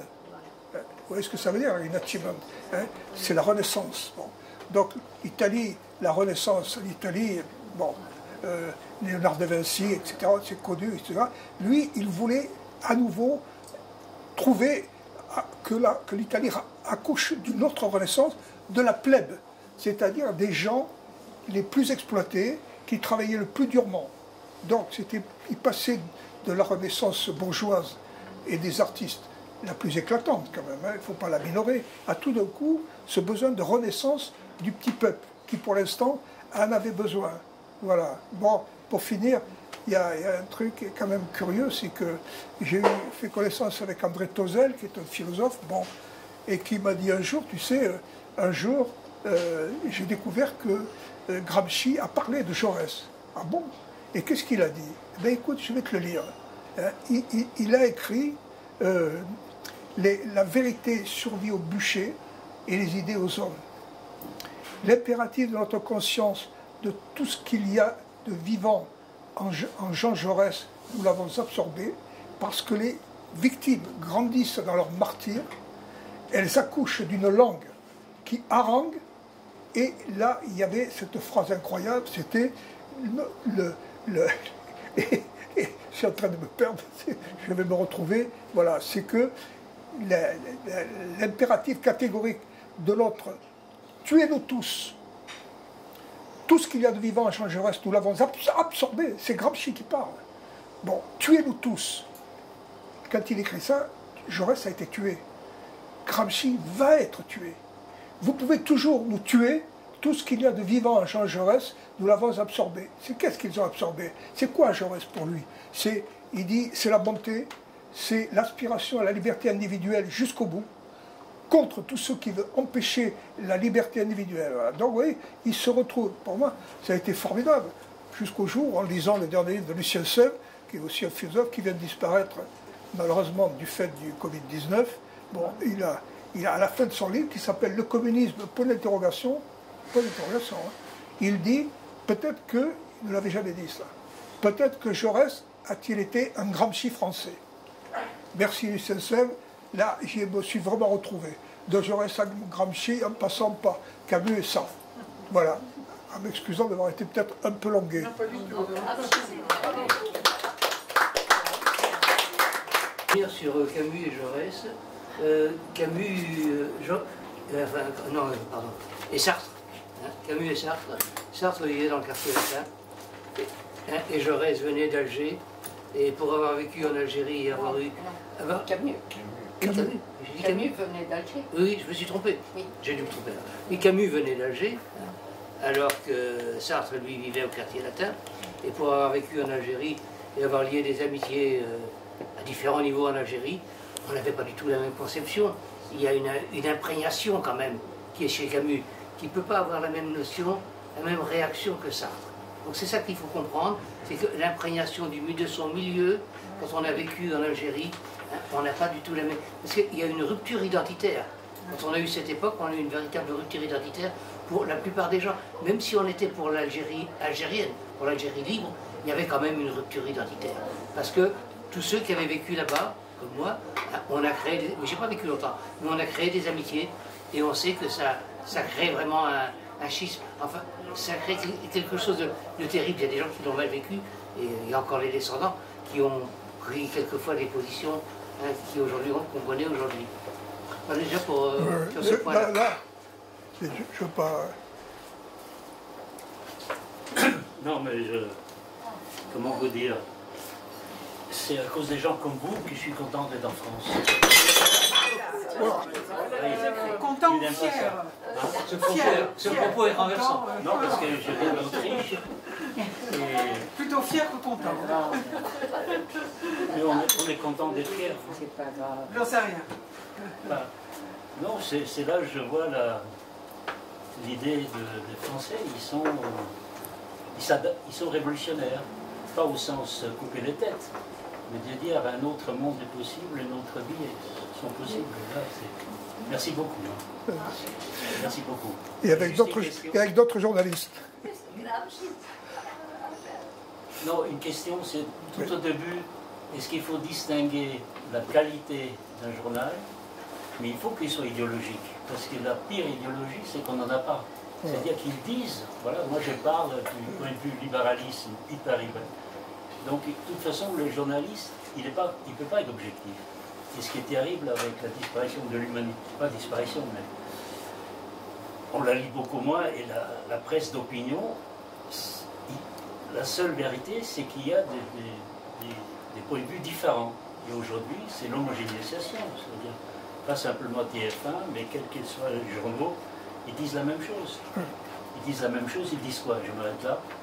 Cessez d'être français, soyez des Allemands qui sont travailleurs, qui sont propres, qui sont pour la sécurité, qui ne se révoltent pas. Arrêtez d'être des Gaulois, devenez, voilà, adaptez-vous à quelque chose. Voilà. Et c'est grâce à des gens comme vous que la France bouge encore. Voilà. Elle bouge encore. Alors là où vous mettez le doigt, c'est vous qui avez parlé d'Alger pour Kaby. Là, je vais commencer par là, parce que vous allez voir. Et vous allez voir, ça ne va pas durer longtemps. Je pense que vous mettez le doigt sur quelque chose de très important, c'est que là où Sartre, qui est un intellectuel, je ne sais pas comment dire, époustouflant, en termes de démonstration de logique, son article, je vous le recommande sur la question d'Henri Alleg, une victoire, c'est une pure merveille. Parce qu'en même temps, il déconstruit, il arrive à décortiquer tout ce qui s'est passé entre Alleg et les tortionnaires. Ça, c'est extraordinaire, si vous voulez. Ce qu'il y a, c'est que Sartre, il a un problème. Moi, je ne dirais pas, il est du quartier latin, il est de Saint-Germain-des-Prés, parce que même à Saint-Germain-des-Prés, on peut se battre en duel, et pourquoi pas, si vous voulez. Bon, on dit maintenant les bobos, je ne sais pas trop ce que ça veut dire, les bobos. Mais en tout cas, Sartre, il est de ce monde-là, mais pour le meilleur. Mais c'est vrai que de temps en temps, il peut un petit peu, comment dire, dérailler. À partir de cette position de grand intellectuel qui vit dans un monde intellectuel et qui est très généreux en même temps, socialement parlant. Hein. Bon, ce qu'il y a, c'est qu'à un moment donné, je pense qu'à l'histoire de Camus, il ne comprend pas. Parce que le côté sensible de Camus, c'est pas compliqué, Camus. Il dit, entre la justice et ma mère, je choisis ma mère. C'est quelqu'un, un jeune Algérien, qui lui pose la question après la remise du prix Nobel à Stockholm. Et il lui dit, mais vous n'êtes pas très juste avec ce qui se passe en Algérie, etc. Et Camus s'explique, il lui dit, non, mais écoutez, voilà ce que j'ai voulu dire. Hein. C'est peut-être bien de s'expliquer, c'est que si, à un moment donné, au nom de la justice, on met des bombes dans les autobus algériens, et qu'il y a ma mère dans l'autobus, et qu'elle meurt, je suis du côté de ma mère, et pas du poseur de bombes, qui lui pose des bombes au nom de la justice. Donc pour ramasser, je suis avec ma mère plutôt qu'avec la justice du poseur de bombes. D'accord? Bon, alors, moi à l'époque, j'avais été très heurté par ça. Ça m'a fâché. Je n'ai plus lu Camus pendant un temps à cause de ça. Je trouvais que c'était... Non, mais c'était décevant pour moi qui avait été un grand amoureux de Camus. J'avais été très déçu. Bon, et pourquoi? parce que si j'avais eu Camus là devant moi, je lui ai dit, Albert, écoute, il ne faut pas opposer la mer et la justice. Je vais te dire pourquoi. Parce que moi, je suis en Algérie, à côté de chez moi, il y avait un cheminot communiste avec sa femme. Ils avaient un fils, un seul. Un jour, ils l'ont vu revenir. Tu sais comment? Il est revenu dans un cercueil avec un drapeau français dessus. Alors, où elle est la justice, là? Eh bien, la justice, je vais te dire, Albert Camus, elle est qu'il fallait arrêter la guerre en Algérie. Et elle a été arrêtée un jour, parce qu'il ne pouvait plus faire autrement. Donc, on peut réconcilier les mères et la justice, à condition qu'on ne tue plus leurs enfants. Voilà. Enfin, je ne sais pas si vous êtes convaincus par cette démonstration à l'emporte-pièce, mais c'est pour ça que ça m'a un peu fâché. Mais, vous savez qu'il a regretté, Sartre, ces mots sur Camus, parce qu'un jour, il y a cette formule fameuse, hein, il a dit de Camus qu'il était un philosophe pour classe terminale. Bon, il n'a pas arrêté de dire ça, Sartre. Eh bien, parce qu'ils n'étaient pas du même milieu. Parce que, non, mais on est d'accord. Parce que quand on est fils de femme de ménage avec un père qui n'a jamais été là, qui est mort, oui. Sartre a vu arriver, il a été méprisant pour Camus. Moi j'adore Camus, et Sartre, je ne lui pardonnerai jamais, alors que j'aime Sartre.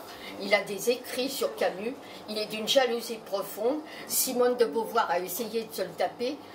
Merleau-Ponty, il voulait tous être amis avec lui. Et je veux dire, effectivement, et en plus, je suis très contente parce que maintenant, c'est Camus qui nous aide. À l'heure actuelle, c'est Camus qui nous aide. L'absurdité de la vie et l'homme révolté, c'est actuel. Alors que Sartre, il s'en va un petit peu chez les intellos. Je ne veux pas avoir raison à tout prix. Dans l'homme révolté, j'ai résumé d'une façon un peu brutale, c'est la révolte libère et la révolution enferme. Oui, mais... Littéralement, c'est vrai. Littéralement, c'est vrai. À l'Union soviétique, on a enfermé beaucoup de gens. Bon, et tout. Bon. Et les révoltés, en général, ils n'enferment pas les gens. Hein. Ils se battent, parfois ils meurent d'ailleurs, de se révolter. Là, à la lettre, il a raison. Mais, au bout d'un moment, c'est ce que j'ai voulu dire tout à l'heure. Je ne veux pas avoir raison à tout prix. À un moment donné, la révolte des peuples colonisés, ça peut aboutir à une révolution parce qu'ils n'ont plus le choix. Oui, mais... Et ils coupent des têtes. Et ils mettent des bombes. Et ils tirent des coups de fusée sur des passagers dans l'autobus en Grande Kabylie. Vous comprenez ce que je veux dire? Oui, je comprends. Mais la révolte de Camus, elle vient surtout de l'absurdité de la vie. C'est pas les camps communistes. Oui. C'est l'absurdité de la vie. C'est justement, c'est Sisyphe, c'est l'étranger. Et justement, cette vie est tellement absurde qu'on ne se suicide pas et que finalement on se révolte. Et après, on passe à l'homme révolté. C'est fabuleux. Après, on aime Camus ou pas. Mais en tout cas, je vous invite à le lire et à le relire. Alors, non, mais c'est ce que j'ai fait. Attendez, il y a quand même... Il y a un homme aussi, que n'a pas connu Camus, je crois qu'il n'a pas pu le connaître, qui s'est révolté à un moment donné. Il s'appelle Henri Alleg. Il s'est révolté contre la torture. Il a tenu tête à la torture. Donc il s'est révolté contre ce qu'on était en train de lui faire à lui personnellement. La première phrase de la question d'Henri Alleg dit dans cette prison où dans chaque cellule il y a une souffrance, parler de soi-même est une indécence. Donc Alleg, il pense toujours, il ne parle pas que pour lui. Il est dans un monde qui est réprimé, qui va être torturé, et parfois pire, guillotiné, dans la prison où il était, qui s'appelle Barberousse à Alger, à Montréal. Très souvent le matin, il racontait qu'il y avait des voix qui chantaient en arabe, bon, ou qui chantaient des prières et tout. C'était quand ils entendaient les condamnés qu'on amenait à la guillotine. Vous savez que, je serais intéressable là-dessus, je vais vous dire pourquoi. Un jour, des Algériens m'ont dit, le jour où on a retrouvé notre honneur, c'est quand le général de Gaulle a remplacé la guillotine par un peloton d'exécution, en nous fusillant. Au lieu de nous guillotiner, de nous trancher la tête comme des bandits, il a reconnu notre combat. Il n'était pas d'accord, il nous combattait, mais il a reconnu que c'était un combat. Bon.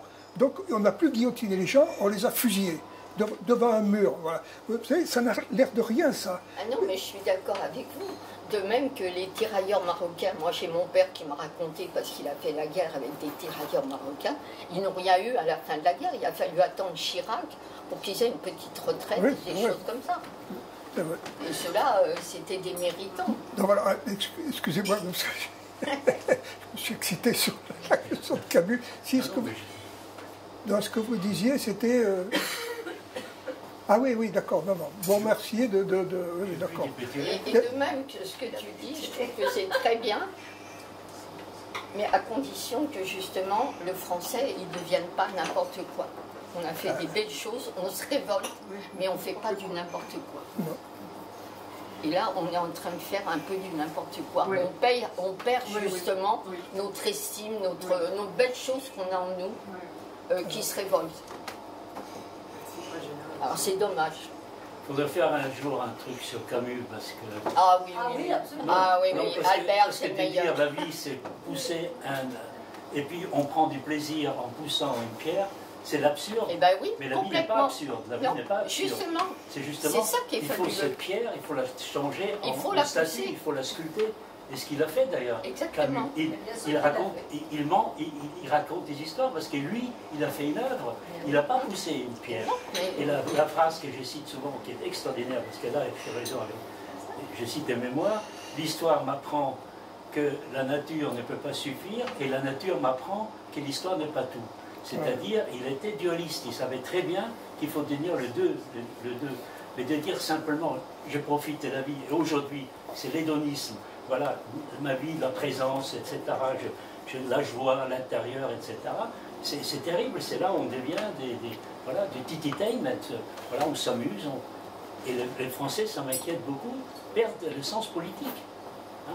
Et le sens politique des Français, est-ce que vous savez que l'hymne français, c'est la seule hymne dans le monde entier qui est chantée par d'autres peuples? C'est uniquement parce que c'est l'hymne de la Révolution et qu'il ne faut pas s'adapter. Il ne faut pas dire, voilà, la mondialisation.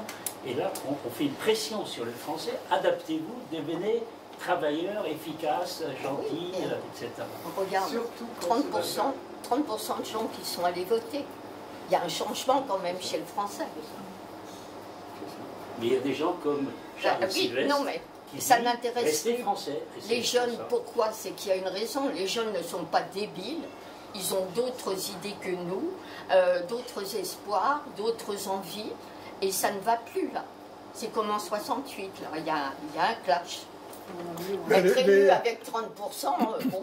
Les gens qui sont connaisseurs vous diront que l'abstention qui a pris les proportions qu'elle a prises aujourd'hui, ce n'est pas une abstention d'indifférence, c'est ce qu'on appelle la grève du vote. Oui, c'est ça. Bon, Oui, bah, ça, oui, bien sûr. on ne marche plus dans ce système et tout. Alors, personnellement, je pense qu'ils se trompent quand même. Hein, parce qu'à force de faire la grève du vote, il y en a d'autres qui ne font pas la grève. Bon. Bon, Je- mais voilà, je ne mais vous fais pas un dessin. Bon. Je suis Tout, d'accord. donc, et ça, c'est un manque de culture politique. Il y a des gens qui, dans l'histoire, savaient qu'il fallait faire les deux, la lutte et le vote. Voilà. Il n'y a pas que les Français qui ont compris cette histoire. Vous savez, il y a un truc de Jaurès en février 1905. Il parle du massacre des manifestants à Saint-Pétersbourg en janvier 1905. Hein. Il y avait des gens qui imploraient le tsar de les aider. Ils avaient à leur tête un pope. D'accord ? Donc c'était presque sous un parrainage religieux. Et la troupe leur a tiré dessus. Il y a eu des dizaines de morts. Bon. Et Jaurès écrit un article qui est intitulé Le tsarisme est mort. Le tsarisme est mort. Et il dit, avec ce qui s'est passé à Saint-Pétersbourg, bon, le tsarisme s'est tué lui-même. Cette fois-ci, le peuple de Saint-Pétersbourg n'a pas réussi à vaincre la fidélité routinière des soldats et à s'emparer du palais d'hiver et à y déclarer révolutionnairement la liberté de la nation. Février 1905. Donc, vous vous rendez compte, s'emparer du palais d'hiver et à y déclarer la liberté de la nation. Mais vous savez, c'est exactement ce qui s'est passé en 1917. Et il ajoute d'ailleurs, suprême chance et décisive d'une révolution pacifique. Il parle de 1905. Si le régime tsariste avait compris ce qui se passait dans le peuple russe en 1905, il n'y aurait pas eu une révolution comme a été celle de 17 et sa suite stalinienne et tout. Il y aurait eu une évolution révolutionnaire beaucoup plus pacifique, on dira, beaucoup plus contrôlée. Voilà. Donc, vous voyez, le camarade Jaurès, c'était quand même quelqu'un qui pensait loin, parce qu'il pensait que les mouvements sociaux, les mouvements de progrès, si on les réprimait, si on voulait les massacrer, bon, on se préparait à des violences bien pires. Voilà, ça j'en suis absolument persuadé. Voilà. Ça, vous voyez, bon. Mais Camus, Camus reconnaissait quand même, enfin, c'est pas une histoire de controverse, mais il s'est quand même trompé sur l'indépendance algérienne. Moi, j'ai discuté avec des gens, je l'ai dit peut-être, excusez-moi si je l'ai déjà dit, il n'y a pas de pays au monde colonisé qui ne se soit pas un jour décolonisé. Mais pourquoi? Mais parce que tous les peuples ont droit à un moment donné à vivre dans leur souveraineté. Elle est juste, elle n'est pas juste, ils sont violents, ils sont tout ce qu'on veut, mais c'est un principe absolu. C'est une logique de l'histoire, ça. Et ça, il n'a pas voulu la comprendre, ça. Mais il avait un choix difficile. Oui. Tous ici, sa mère est d'Algérie, et il combat alors qu'il était d'accord, mais bon. À la lettre. Pardon. Je voudrais juste... Alors, à toi, Guy et Britt. Raphaël. Ah, Raphaël. Alors, toi, Raphaël, moi, Guy et Britt. de Jaurès, je retiens cette magnifique phrase aux ouvriers de Carmaux en grève, c'était des mineurs d'ailleurs. Il leur dit on ne veut pas la charité chrétienne, on veut la justice sociale. Voilà. Il dit ce jour-là, ça c'est quelqu'un qui a compris ce que c'était que le socialisme. Ouais. Et cette question de la justice sociale contre la charité chrétienne, on la retrouve aujourd'hui où les ONG fleurissent, mais la justice fleurit largement autant que les ONG. Hein, autant que les ONG. Je pense que c'est une question cruciale de la société et qu'au XXIe siècle, on ne peut pas ignorer. Et sur le journalisme d'investigation, attention, au XXIe siècle, peut-être que les jeunes nous diront on peut se passer d'une structure qui s'appelle un journal, et on va aller sur YouTube et on va balancer tout ce qu'on sait. Donc il y a des Wikileaks qui sont quand même très intéressantes. Hein. Il y a eu tous les exilés fiscaux, il y a quand même des choses qui sont pas mal qui sortent. Ça vaut le canard enchaîné hein, dans le genre. Ça leur permet d'exprimer des choses aussi, d'alerter sans être solidaires d'une structure. Ils ne veulent pas être prisonniers d'une structure. Parce que si on apprécie un journal que vous décrivez, un journal qui est visionnaire, qui alerte, qui a une conscience de la société, il faut en contrepartie que vous fassiez vivre. Hein. Et je crois que ce sont les lecteurs qui font vivre un journal.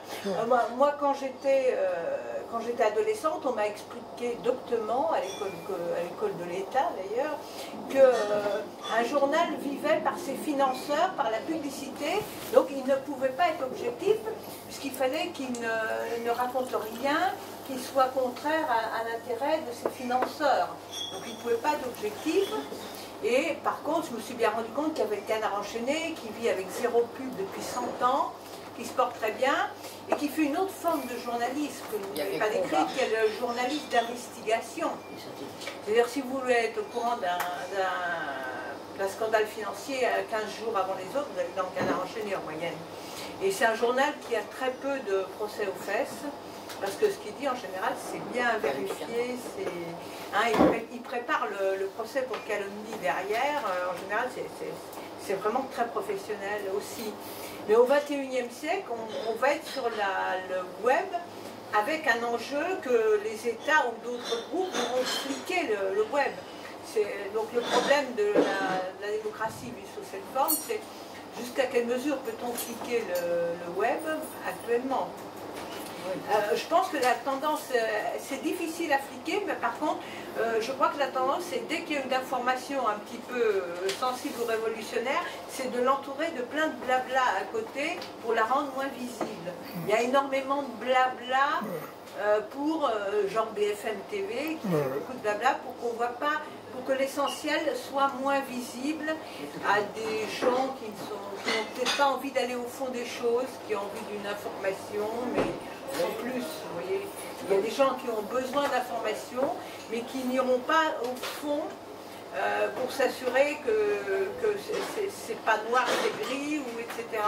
Il y a quand même une frange de la population comme ça, et ces gens-là sont très manipulables, bien entendu. Vous posez un problème. Il faudra bien créer des partis quand même, hein, parce qu'on n'ira pas voter avec le web. Vous soulevez un problème pour moi très important, c'est que si en termes de révélation, de turpitude ou disons d'escroquerie, il n'y a pas mieux, je vous dirais, que le canard enchaîné et dans une certaine mesure Mediapart. Mediapart. Ça c'est sûr. Ils sont, à cet égard, ils sont bien meilleurs que l'Humanité. Oui. Ah mais non, Je n'osais pas le dire, mais vous l'avez dit. mais c'est, non, mais comment dire, Le mot diplomatique. si je voulais être vulgaire, je dirais c'est leur fonds de commerce. Mais bon, mais c'est vrai que c'est là-dessus. Plenel vient de loin, je l'ai connu, il vient du monde. Hein. Il était très célèbre au monde et c'est comme ça qu'il n'y est pas resté. C'était ce qu'on appelait un journalisme branché sur les cabinets d'avocats et les commissariats. Il savait tout sur ce qui se passait dans la police, notamment des maltraitances de la police ou de la police à haut niveau, pareil pour la justice.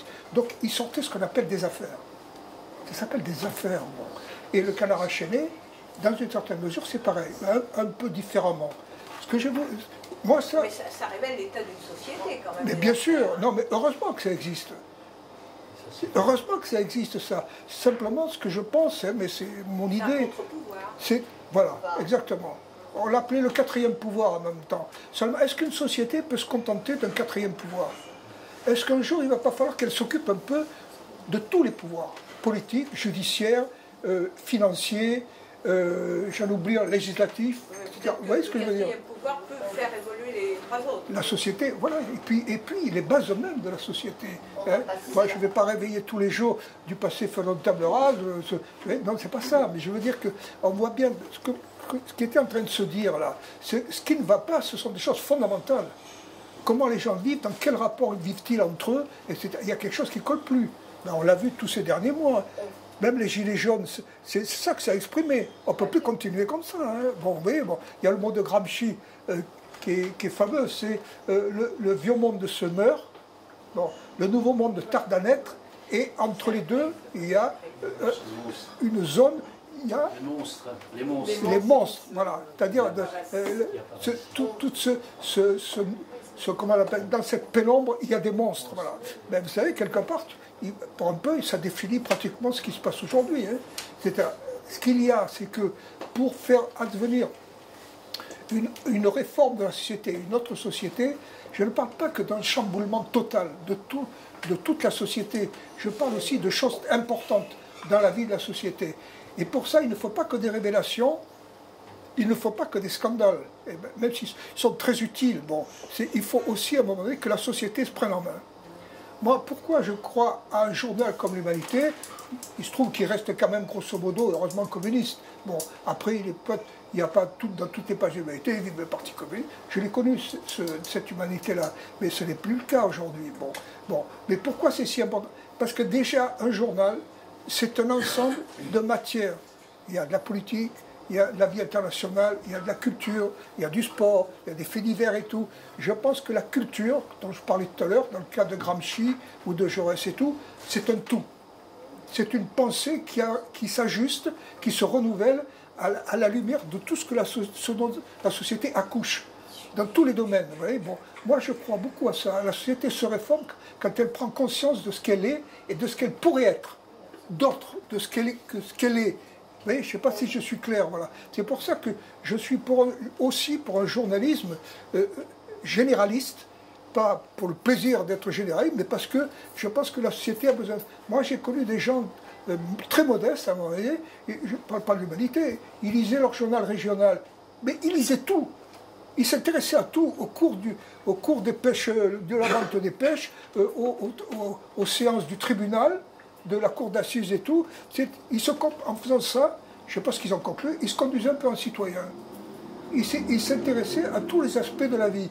Le journalisme, un petit peu parler vite, hein, un peu de scandale, de révélation et tout, c'est un journalisme très utile, très fort et très efficace, et qui gagne du terrain. Hein, il gagne du terrain actuellement, alors qu'il y en a un autre qui est, disons, plus fondamentalement politique, au sens général du terme, si vous voulez, qui en perd du terrain.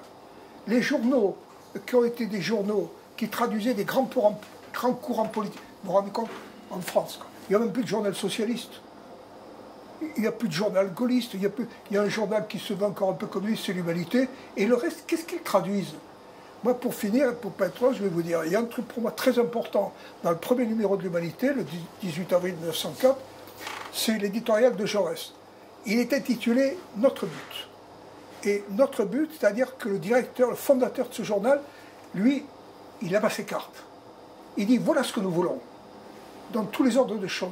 Il dit même la phrase la plus fondamentale, dès le début, il dit, pourquoi il l'a appelé l'humanité? Parce qu'il dit, l'humanité n'existe pas ou elle existe à peine. Formidable. Le philosophe Jacques Derrida, il a écrit dans l'Humanité, il y a 20 ans, deux pages entières sur ça. Qu'est-ce que ça veut dire? L'humanité existe à peine. Eh bien, il l'a très bien expliqué. Elle existe à peine, elle reste encore à construire. Derrida, vous avez dit? Oui, Derrida. Il y a déjà des éléments d'humanité dans le monde d'aujourd'hui, mais malheureusement, il en manque beaucoup. Et pour finir, je vais vous dire pourquoi j'ai attaché tellement d'importance. Parce que là, avec Jaurès et notre but, on sait à qui on a affaire.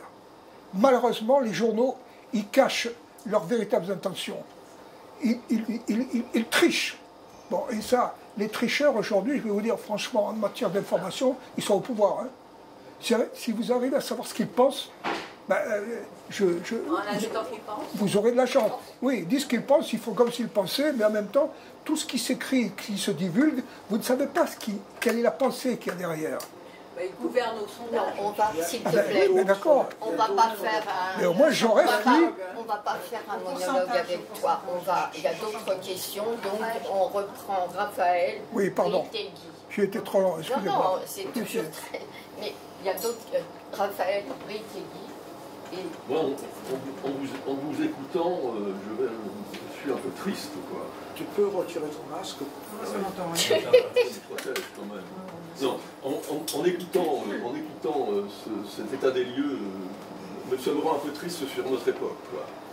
On peut avoir la nostalgie de ces grandes voix, de ces grandes figures intellectuelles qui ont porté effectivement les opinions, les contradictions, etc. Et c'est vrai qu'aujourd'hui, la presse écrite, il y a une presse d'opinion, mais c'est vrai que ça renvoie à l'état des lieux de ce qu'est l'information aujourd'hui, le rôle de l'intellectuel. Est-ce qu'il y a des intellectuels engagés qui ont un rôle de journaliste et qui allient à la fois l'information, le combat et le concept? Et on voit bien que chez Camus, Gramsci, etc., Sartre, c'est des véhicules à concept qui permettent d'éclairer effectivement les contradictions d'une société et d'une réalité. Alors, est-ce qu'aujourd'hui, on n'assiste pas à une espèce de formatage généralisé de la presse et de l'information, pour des raisons d'économie, puisque effectivement les rédactions ont la pression des propriétaires de journaux, il y a une espèce de contamination de forme, de rhétorique, etc. dans la manière d'écrire des articles. Moi par exemple, je lis très régulièrement le New York Times et le The Guardian. Eh bien, je vois des correspondances avec Le Monde et avec tous les autres journaux. C'est, par exemple, Gilles Paris, qui est l'envoyé spécial aux États-Unis, il repique, parce que c'est pratique d'ailleurs, il repique exactement l'article, enfin avec des variantes, l'article du New York Times. Donc, alors il y a cet effet-là, il y a cet effet aussi de vitesse de l'information, qui fait qu'effectivement, donc finalement, je m'arrête là, mais c'est le procès de la communication qu'il faut faire. Parce qu'effectivement, entre la communication journalistique de Jaurès, voire de Sartre et de Camus, c'est plus du tout le même contexte. Donc ça pose une véritable question, comment on est informé aujourd'hui, et quel est le rôle des journalistes? Des intellectuels? Alors quel est le lien avec des intellectuels? Alors, vous allez me dire, il y a des intellectuels, quand on entend la voix, Onfray, etc. Mais... non, pour moi, c'est une vraie question, une vraie nostalgie. Oui, moi aussi. C'est la figure de l'intellectuel engagé. Qu'est-ce que c'est aujourd'hui en 2020? Où est-ce qu'il s'exprime? Bien évidemment, c'est enveloppé aussi avec toute la numérisation de l'information, les réseaux sociaux, YouTube et tout ce que vous voulez. On est vraiment dans un... C'est pour ça que je suis un peu triste, quoi. On est un peu dans un désarroi aujourd'hui, si on le regarde à la lumière de ce que vous venez magnifiquement d'exposer, effectivement, ces grandes figures. Et d'ailleurs, c'est là où il faudrait peut-être faire appel essentiellement à Gramsci, pour essayer de voir quelle est la profonde révolution culturelle qu'on a vécue, qui nous a fait changer de paradigme dans cet espace communicationnel et informationnel d'aujourd'hui. Enfin, je l'explique très vite, mais je pense qu'il faut aller puiser chez les anciens des concepts qu'on est peut-être plus capable de produire. Je suis un peu pessimiste là, Gunther va me contredire, mais c'est un peu ma vision des choses. Bon, il y a des intellectuels engagés à Strict. J'ai dit, on est là. Oui, On est là. C'est-à-dire On a des Gramsci, il y a des Sartre, il y a des Sillon. En puissance, en puissance. grâce au café philo. Peut-être. Ouais, voilà, c'était un éclairage. Merci. Alors, Britt et Guy et Stéphane. Stéphane avant. Ah, Moi d'accord. aussi, c'est la première fois. Oui, alors Britt, Stéphane et Guy. C'est qui les Bon, moi, je suis d'accord. Effectivement, le grand problème aujourd'hui, c'est l'oligarchie qui maintient les rênes de l'argent et qui maintient les journaux sous domination, qui rachètent tout simplement les journaux.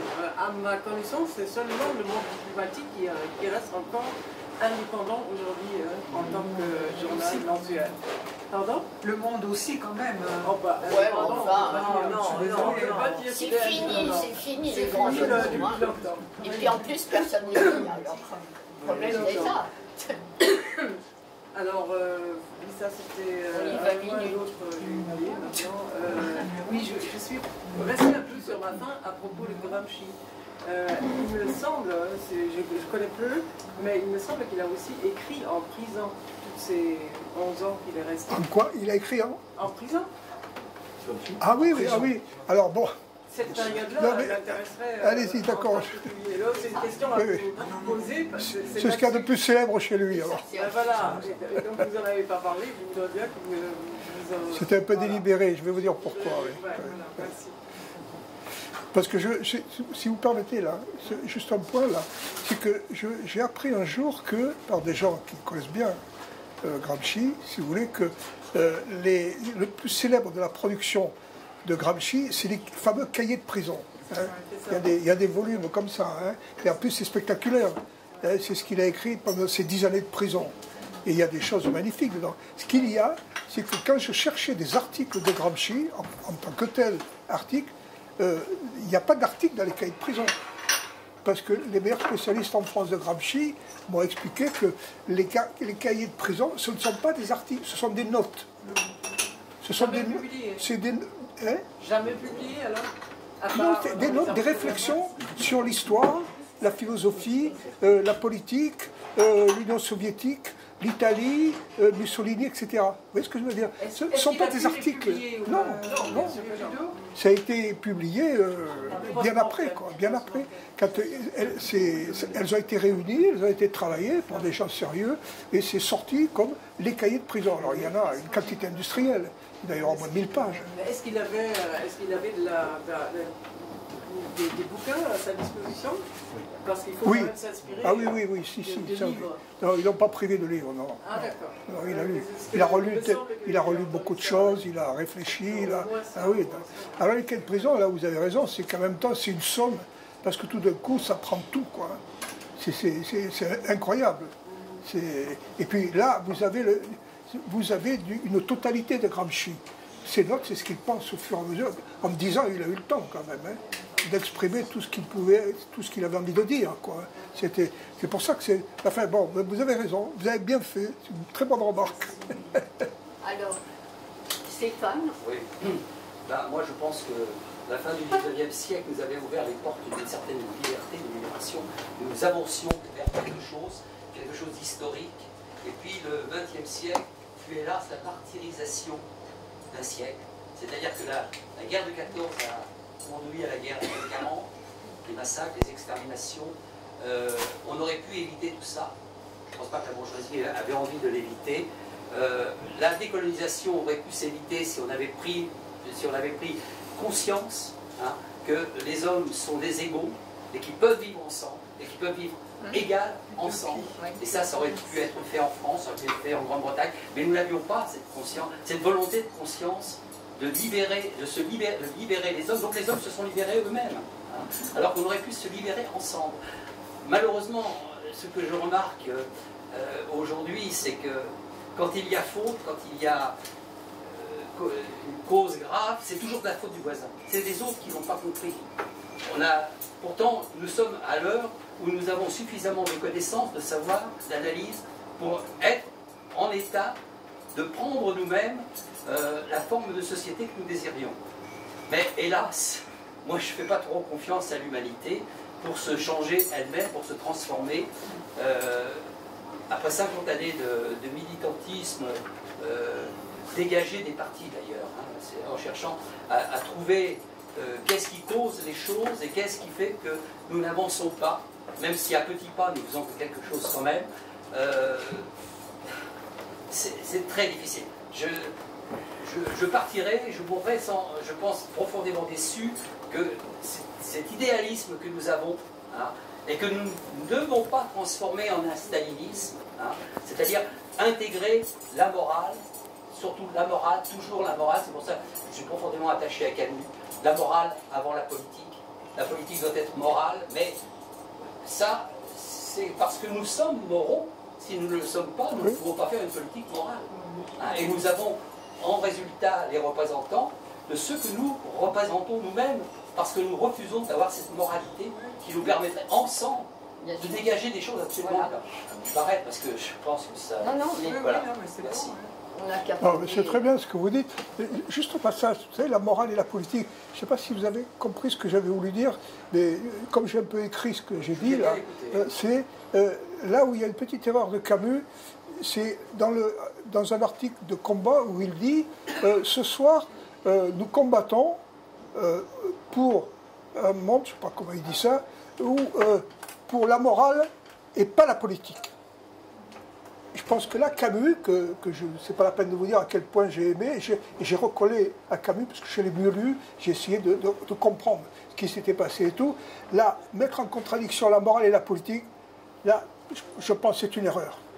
Parce que la morale a besoin d'intégrer le politique, et la politique a besoin de morale.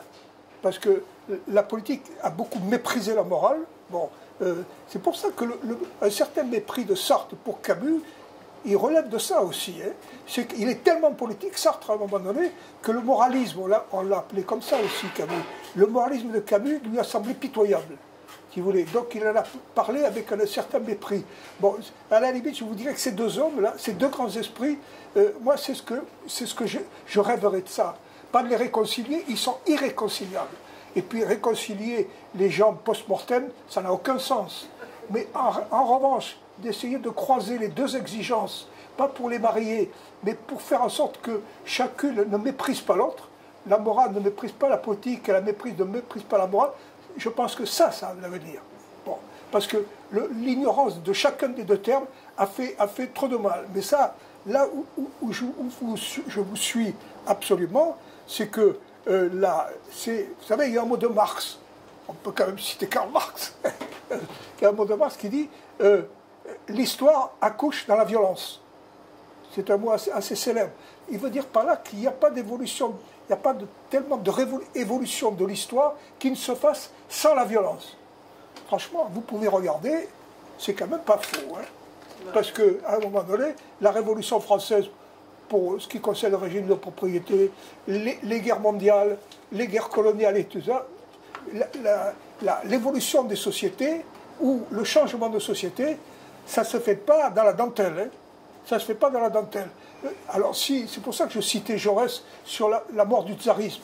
Hein. Cette fois-ci, ils n'ont pas réussi à vaincre la fidélité ordinaire des soldats, ils n'ont pas réussi à s'emparer du palais d'hiver et à y déclarer la liberté de la nation.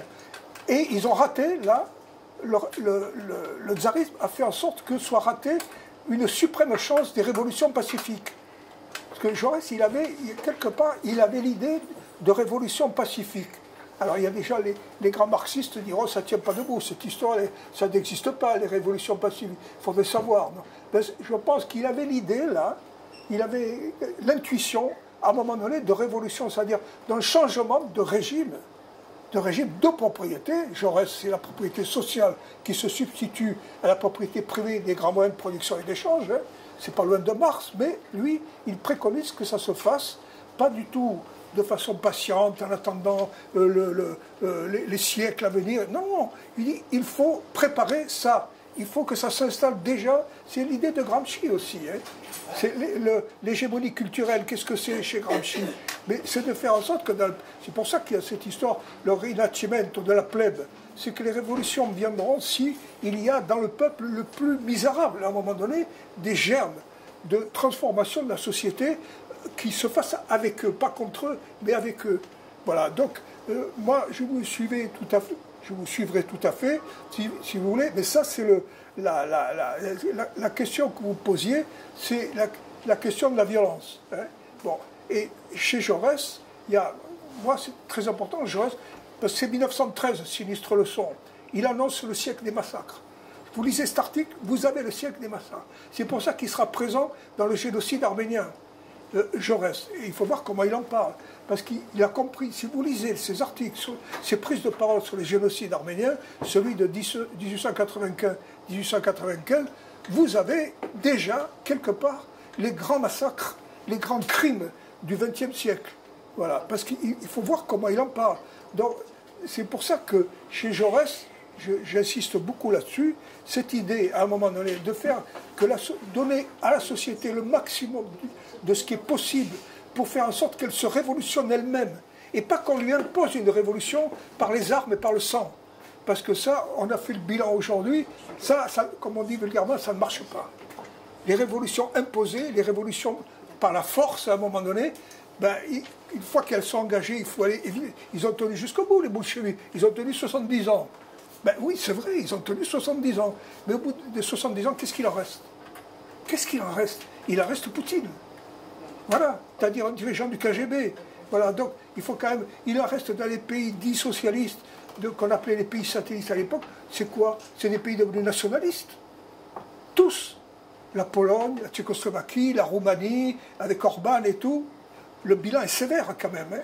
C'est qu'à force de dicter la politique d'en haut, qu'elle soit imposée, il ne se passe plus rien de politique en bas. Et le jour où vous enlevez le haut, le bas il est tout nu. Et il se livre à Orban, il se livre aux nationalistes antisémites polonais. C'est atroce cette histoire. Donc c'est pour ça que c'est si important, Jaurès et Gramsci, parce qu'ils veulent que le combat politique se mène à l'échelle du peuple, du petit peuple, des gens, les dominés. Voilà. Bon, excusez-moi, je suis encore... Camus aussi. Je peux vous citer une citation de Camus. La démocratie, ce n'est pas la loi de la majorité, mais la protection de la minorité. Il n'a pas tort. Voilà. Alors maintenant, la parole est à Guy. Non, s'il y a une première prise de parole. Une première prise de parole. Après. Non, non, Hélène, maintenant, vas-y. J'ai déjà parlé, moi, vas-y. Alors à toi. Oui, voilà. Parce que pour parler d'Antonio Gramsci, que moi j'adore, parce que je trouve qu'il est absolument extraordinaire et que c'est un grand philosophe, surtout, enfin pour moi, hein, même s'il a ouvert les portes d'une certaine forme de politique, etc. Mais Antonio Gramsci, dans son Rinascimento, à partir de la plèbe, justement, il pense que ce qui est fondamental, enfin, d'après ce que moi j'ai compris, hein, dans ce que j'ai étudié de lui, que dans chacun de nous aussi, il doit y avoir ce ferment. Donc, c'est pas seulement le collectif qu'on va mettre à disposition et qu'on va transformer dans le Rinascimento, c'est la prise de conscience de chacun d'entre nous, à la fois de sa classe sociale, ça c'est fondamental chez Gramsci, il faut être conscient de la classe sociale à laquelle nous appartenons au départ, mais la possibilité de transformer cela pour une société meilleure à des fins collectives et dans un but bien précis. Et là, pour une meilleure humanité. Et là, c'est la totalité qui l'englobe, hein, de toutes les classes sociales. Mais au départ, chez Gramsci, il y a un désir très fondamental d'une prise de conscience de ce qu'on est au départ et comment on va pouvoir être. Voilà. Et de se donner cette force et ce dynamisme. Moi, j'adore Gramsci parce que pour moi, c'est un grand bonheur. Vous en parlez très bien, hein, parce que j'ai cru en comprendre, là, je vous suis totalement. Hein. Bon, au fur et à mesure, je le découvre. Hein. Je progresse comme ça, et tout, et encore ça, et ça. Et alors, vous savez qu'à un moment donné, quand il parle de Jaurès, et c'est dans un, c'est Tozel qui raconte ça. Bon, et donc il dit, je crois, je ne vais pas me répéter, mais il dit l'impératif catégorique de notre tuez-nous tous. Tout ce qu'il y a de vivant, Jean Jaurès, nous l'avons absorbé. Et il ajoute, chez Jaurès, il y a l'idée la liberté individuelle sans frontières. Voilà. La liberté individuelle sans frontières. Bon. Et il dit, et c'est ça que n'ont pas toléré les nationalistes, parce que pour eux, il ne peut pas y avoir de liberté individuelle. Il faut que les gens, il a une phrase magnifique, il faut que les gens se soumettent, enfin, je ne sais pas comment il dit ça. Bon. Et il n'accepte pas, c'est comme celui qui parle, hein, il n'accepte pas que les hommes soient les divins artisans de l'univers. Les divins artisans de l'univers. Ouais, ouais. Non, non, mais je vous jure, il dit ça. Hein, bon. L'individu et la personne, les gens, ça ne veut rien dire, les gens. C'est l'individu, la personne. Non, que les hommes, il n'accepte pas que les hommes soient les divins artisans de l'univers. C'est-à-dire, c'est les hommes, c'est les personnes. C'est les personnes, les individus.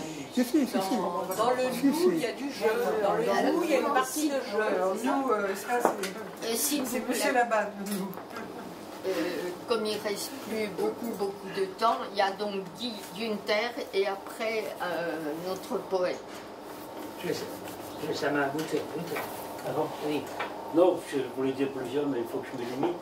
Ce qui m'a beaucoup, là, ça me fait penser à ce que j'ai vécu dans la nuit debout. Non, pas du tout. J'étais 2 fois, j'étais très déçu parce que je vais voir les jeunes et la première chose qu'ils me disent, monsieur, je ne suis pas encarté. C'est-à-dire, ils ne se rendent pas compte qu'ils sont complètement victimes de l'individualisme, de dire l'individualisme, je suis moi-même. Et là, il y a effectivement un anarchisme néolibéral qui nous dit surtout ne vous instituez pas, ne vous organisez pas, parce que si vous vous organisez, vous ne serez plus vous-même. Et ça s'appelle le moi-mémisme. Je suis moi-même, donc il faut faire très attention.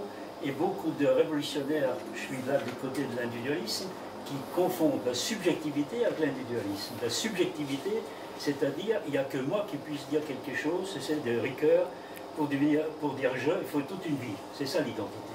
Pour un peuple aussi, un peuple, il doit réaliser son âme. Les peuples ont une âme, comme les paysages, ce n'est pas uniquement des entreprises, comme on dit aujourd'hui, et c'est ça qu'aujourd'hui, moi je suis patriote, je ne suis pas chauvin, ni nationaliste, parce que c'est comme l'individu, on ne peut aimer autrui que si on s'aime soi-même. Si on n'aime pas la France, on ne peut pas aimer les autres.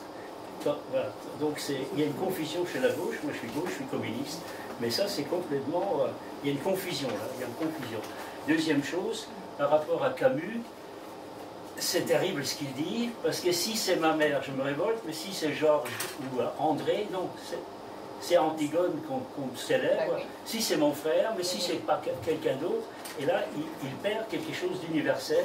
Deuxième chose, il dit, je ne fais pas de politique, et ça vous le savez, si on ne dit rien, ça c'est j'étais juriste dans un autre vie, qu'il y ait des mots qu'on sent. C'est de toute façon, comme dit ça, on est embarqué. Donc ils disent, non, ils sont méchants de tous les côtés, il y en a un qui est moins méchant que l'autre. Mais ils ne sont pas... Et aujourd'hui, on est très tenté par ce que Sartre il pense à de Hegel, c'est l'âme, comment il appelle ça, l'âme pure, quelque chose comme ça. L'âme pure, c'est-à-dire, les mains pures de Sartre, voilà, quelqu'un qui c'est pas l'âme pure, c'est mieux que ça, il ne se salit pas les mains, mais il n'a pas de main. Je préfère avoir tort avec Sartre que raison avec Camus. Bah oui. Exactement. Voilà. Mais il y a beaucoup de choses à dire, merci encore. Guillaume, on va s'apprendre le poète. le poète. Oui, il reste plus de... Non, ce que je voulais dire, c'est très court. Hein. Et puis après le Un poète. petit peu comme nous l'a dit Raphaël, nous sont passés nos grandes plumes, hein, les Jaurès, les Camus. Est-ce que cette possibilité existe toujours? Et puis après un éclatement de la presse, parce que la presse écrite est en déconfiture. Hein. Mais un journal, ça coûte cher. Combien de gens avaient des fortunes et qui ont laissé des plumes dans des journaux? C'est ça, on ne l'achète plus. Hein, donc aujourd'hui, qui est-ce qui finance un journal aujourd'hui? Même l'Humanité. Un financement qui n'est plus le financement du parti. Donc à partir de là, comme disait Ignacio Ramonet, celui qui paye l'orchestre choisit la musique. À partir du moment où moi je vais investir dans un journal, je vais choisir mon directeur de rédaction, et mon directeur de rédaction va fournir une ligne rédactionnelle qui correspond à mes idées, sinon c'est pas la peine que j'investisse. Nous n'avons plus les comités de rédaction qu'on avait du temps du Monde, de Beuve-Méry. hein, ces comités de direction choisissaient le directeur, enfin le chef de rédaction. Donc aujourd'hui, la presse, elle n'a plus cette possibilité et elle a éclaté de telle façon qu'aujourd'hui, les sources qu'on peut avoir et les grandes plumes, elles sont où, je ne sais pas. Hein, on est en train de vivre une mutation dans ce sens où on attend les grandes plumes. Voilà. Bon, ben, on a l'habitude de... Si tu veux conclure en Oui. 2 minutes, parce qu'après il y a On un a poète l'habitude qui va d'inviter un lire un poète poème. qui nous fait un poème Si t'as de 2 minutes, toutes Pas les moi belles qui vais choses me- qui ont été dites. Pas moi qui vais interdire au poète de s'exprimer, qui fait l'éloge d'un article de Jaurès sur Arthur Rimbaud. Oui. Non, mais moi j'ai trouvé ça, enfin je sais pas, hein, comme je suis l'invité, c'est facile de dire, j'ai trouvé ça très intéressant. Dans sa, je sais pas, je vous connais pas d'habitude, hein, mais vous êtes un vrai café philo, hein, entre nous soit dit. Parce Merci, c'est un compliment. Bravo tout le monde. Ah non, mais c'est vrai, parce que je connais mal ça, les cafés philo, ça m'est arrivé quelquefois d'y assister. Bon, mais là, non, mais parce que je ne me suis pas senti quelqu'un qui venait étaler sa science, qui est très relative et tout. Il y avait beaucoup de gens parmi vous qui ressentaient des choses, qui réfléchissaient, et ça, je trouve que c'est très bien. Alors, est-ce que ça substitue, est-ce que c'est la nouvelle vie politique? Est-ce que la vie philosophique va se substituer à la vie politique? D'un certain côté, ce serait pas si mal. Bon, de l'autre côté, ça poserait quelques petits problèmes. Hein. Bon, parce que sinon, il y a des gens qui vont vous dire, vous pouvez toujours causer, eux ils sont péjoratifs. Vous pouvez toujours causer, pendant ce temps-là, il y a des gens qui s'occupent de l'affaire. Vous voyez ce que je veux dire? Voilà, et tout. Non, mais pour moi, il n'y a pas de contradiction. C'est pour ça que j'ai voulu, j'avais envie de dire, à un moment donné, il y a eu deux figures de journalistes. Les premières, Camus, Sartre, même s'ils sont contradictoires, à un moment donné, ils n'ont pas toujours été, il faut faire attention, hein, mais à un moment donné, c'est des figures d'immense talent, hein, je mesure mes mots, d'immense talent, hein, de génie. D'ailleurs, je ne l'ai pas dit, mais je le pense vraiment, ils sont aussi dans le génie littéraire, tous les deux. Parce que Camus, depuis l'étranger, le Sisyphe, tout ce qui sort, tout le monde de l'homme révolté et tout, c'est un talent littéraire en même temps. Quand je dis un philosophe, Camus, on me dit que c'est un philosophe. Moi, je dirais plutôt qu'il est d'esprit philosophique, hein, parce que même l'étranger, il y a de la philosophie derrière. Hein, mais c'est un vrai roman en même temps. Hein. Et quel roman? C'est le premier roman que j'ai lu, moi. Je devais avoir 16-17 ans. Bon, j'ai été ébloui. Parce que c'était surprenant en même temps. Hein. C'est ça la grande force de Camus. Bon, donc, tout ça pour dire, il y a un génie littéraire ou philosophique chez Sartre et tout. Bon, le problème, c'est qu'avec les deux autres, Jaurès, Gramsci, c'est curieux parce qu'ils ne sont pas du tout de la même histoire, de la même truc, mais quelque part, il y a un côté, une volonté de leur part d'embrasser le monde, d'embrasser tous les sujets. Rimbaud, la guerre 14-18, tous les poètes belges, etc. Mais tout y passe avec Jaurès et Gramsci. C'est pareil, c'est incroyable. Mais vous le connaissez un peu. Bon, le côté, je m'intéresse à tout, je veux tout comprendre, et je veux essayer de tout apprécier, et je veux pouvoir parler de tout, pas plus contre d'autres, mais pour que les gens puissent échanger sur des choses importantes en termes de culture, de politique et de philosophie. Ça, je pense que je ne dirais pas que le couple Jaurès-Gramsci est au-dessus de Camus-Sartre, mais quelque part, c'est pas au-dessus, il y a quelque chose d'autre, de plus. C'est qu'ils ont mis, comme on dit vulgairement, les mains dans le cambouis. Ils sont des militants tous les deux, hein. Et ils l'ont payé cher. Hein. Je dis souvent, Jaurès, on dit qu'il a été assassiné parce qu'il était contre la guerre 14e. Ben moi, je pense que pas seulement. Il a été assassiné par un nationaliste médiocre, un petit minable, bon, Raoul Villain, etc. Mais derrière ce geste de Villain, les 2 balles dans le crâne de Jaurès, à travers la vitre et tout, bon, il y a quoi? C'est la haine du monde, ce qu'on appelle aujourd'hui identitaire, qui veut rester ce qu'il est depuis des siècles, et qui veut continuer dans les siècles à venir, à être toujours, à leurs yeux, chrétiens, et pas toujours chrétiens d'ailleurs, mais à l'ancienne, ne pas bouger, ne pas accepter toutes les secousses du monde et tout. Voilà, ils sont comme ça, et ils ne veulent pas bouger, etc. Et ceux qui ont assassiné Gramsci, ma femme, elle dit, ils ne l'ont pas assassiné, il est mort à la sortie de prison. J'ai dit, ça revient au même. Ils l'ont, ce qu'on appelle, tué à petit feu. Eh bien, c'était pareil. Les fascistes italiens de Mussolini, c'était de la même eau. C'était des gens qui voulaient à un moment donné que la terre, ben c'est l'histoire de Pétain, hein, seule la terre ne ment pas, hein, vous connaissez cette histoire et tout, c'est toujours pareil. Bon, et ces deux, Jaurès et Gramsci, le grand mérite qu'ils ont eu, c'est un, d'avoir cette hauteur de vue là, et en même temps d'y mettre les mains, de se mouiller. Et ils sont tellement mouillés qu'ils ont été tués tous les deux. Voilà. Bon.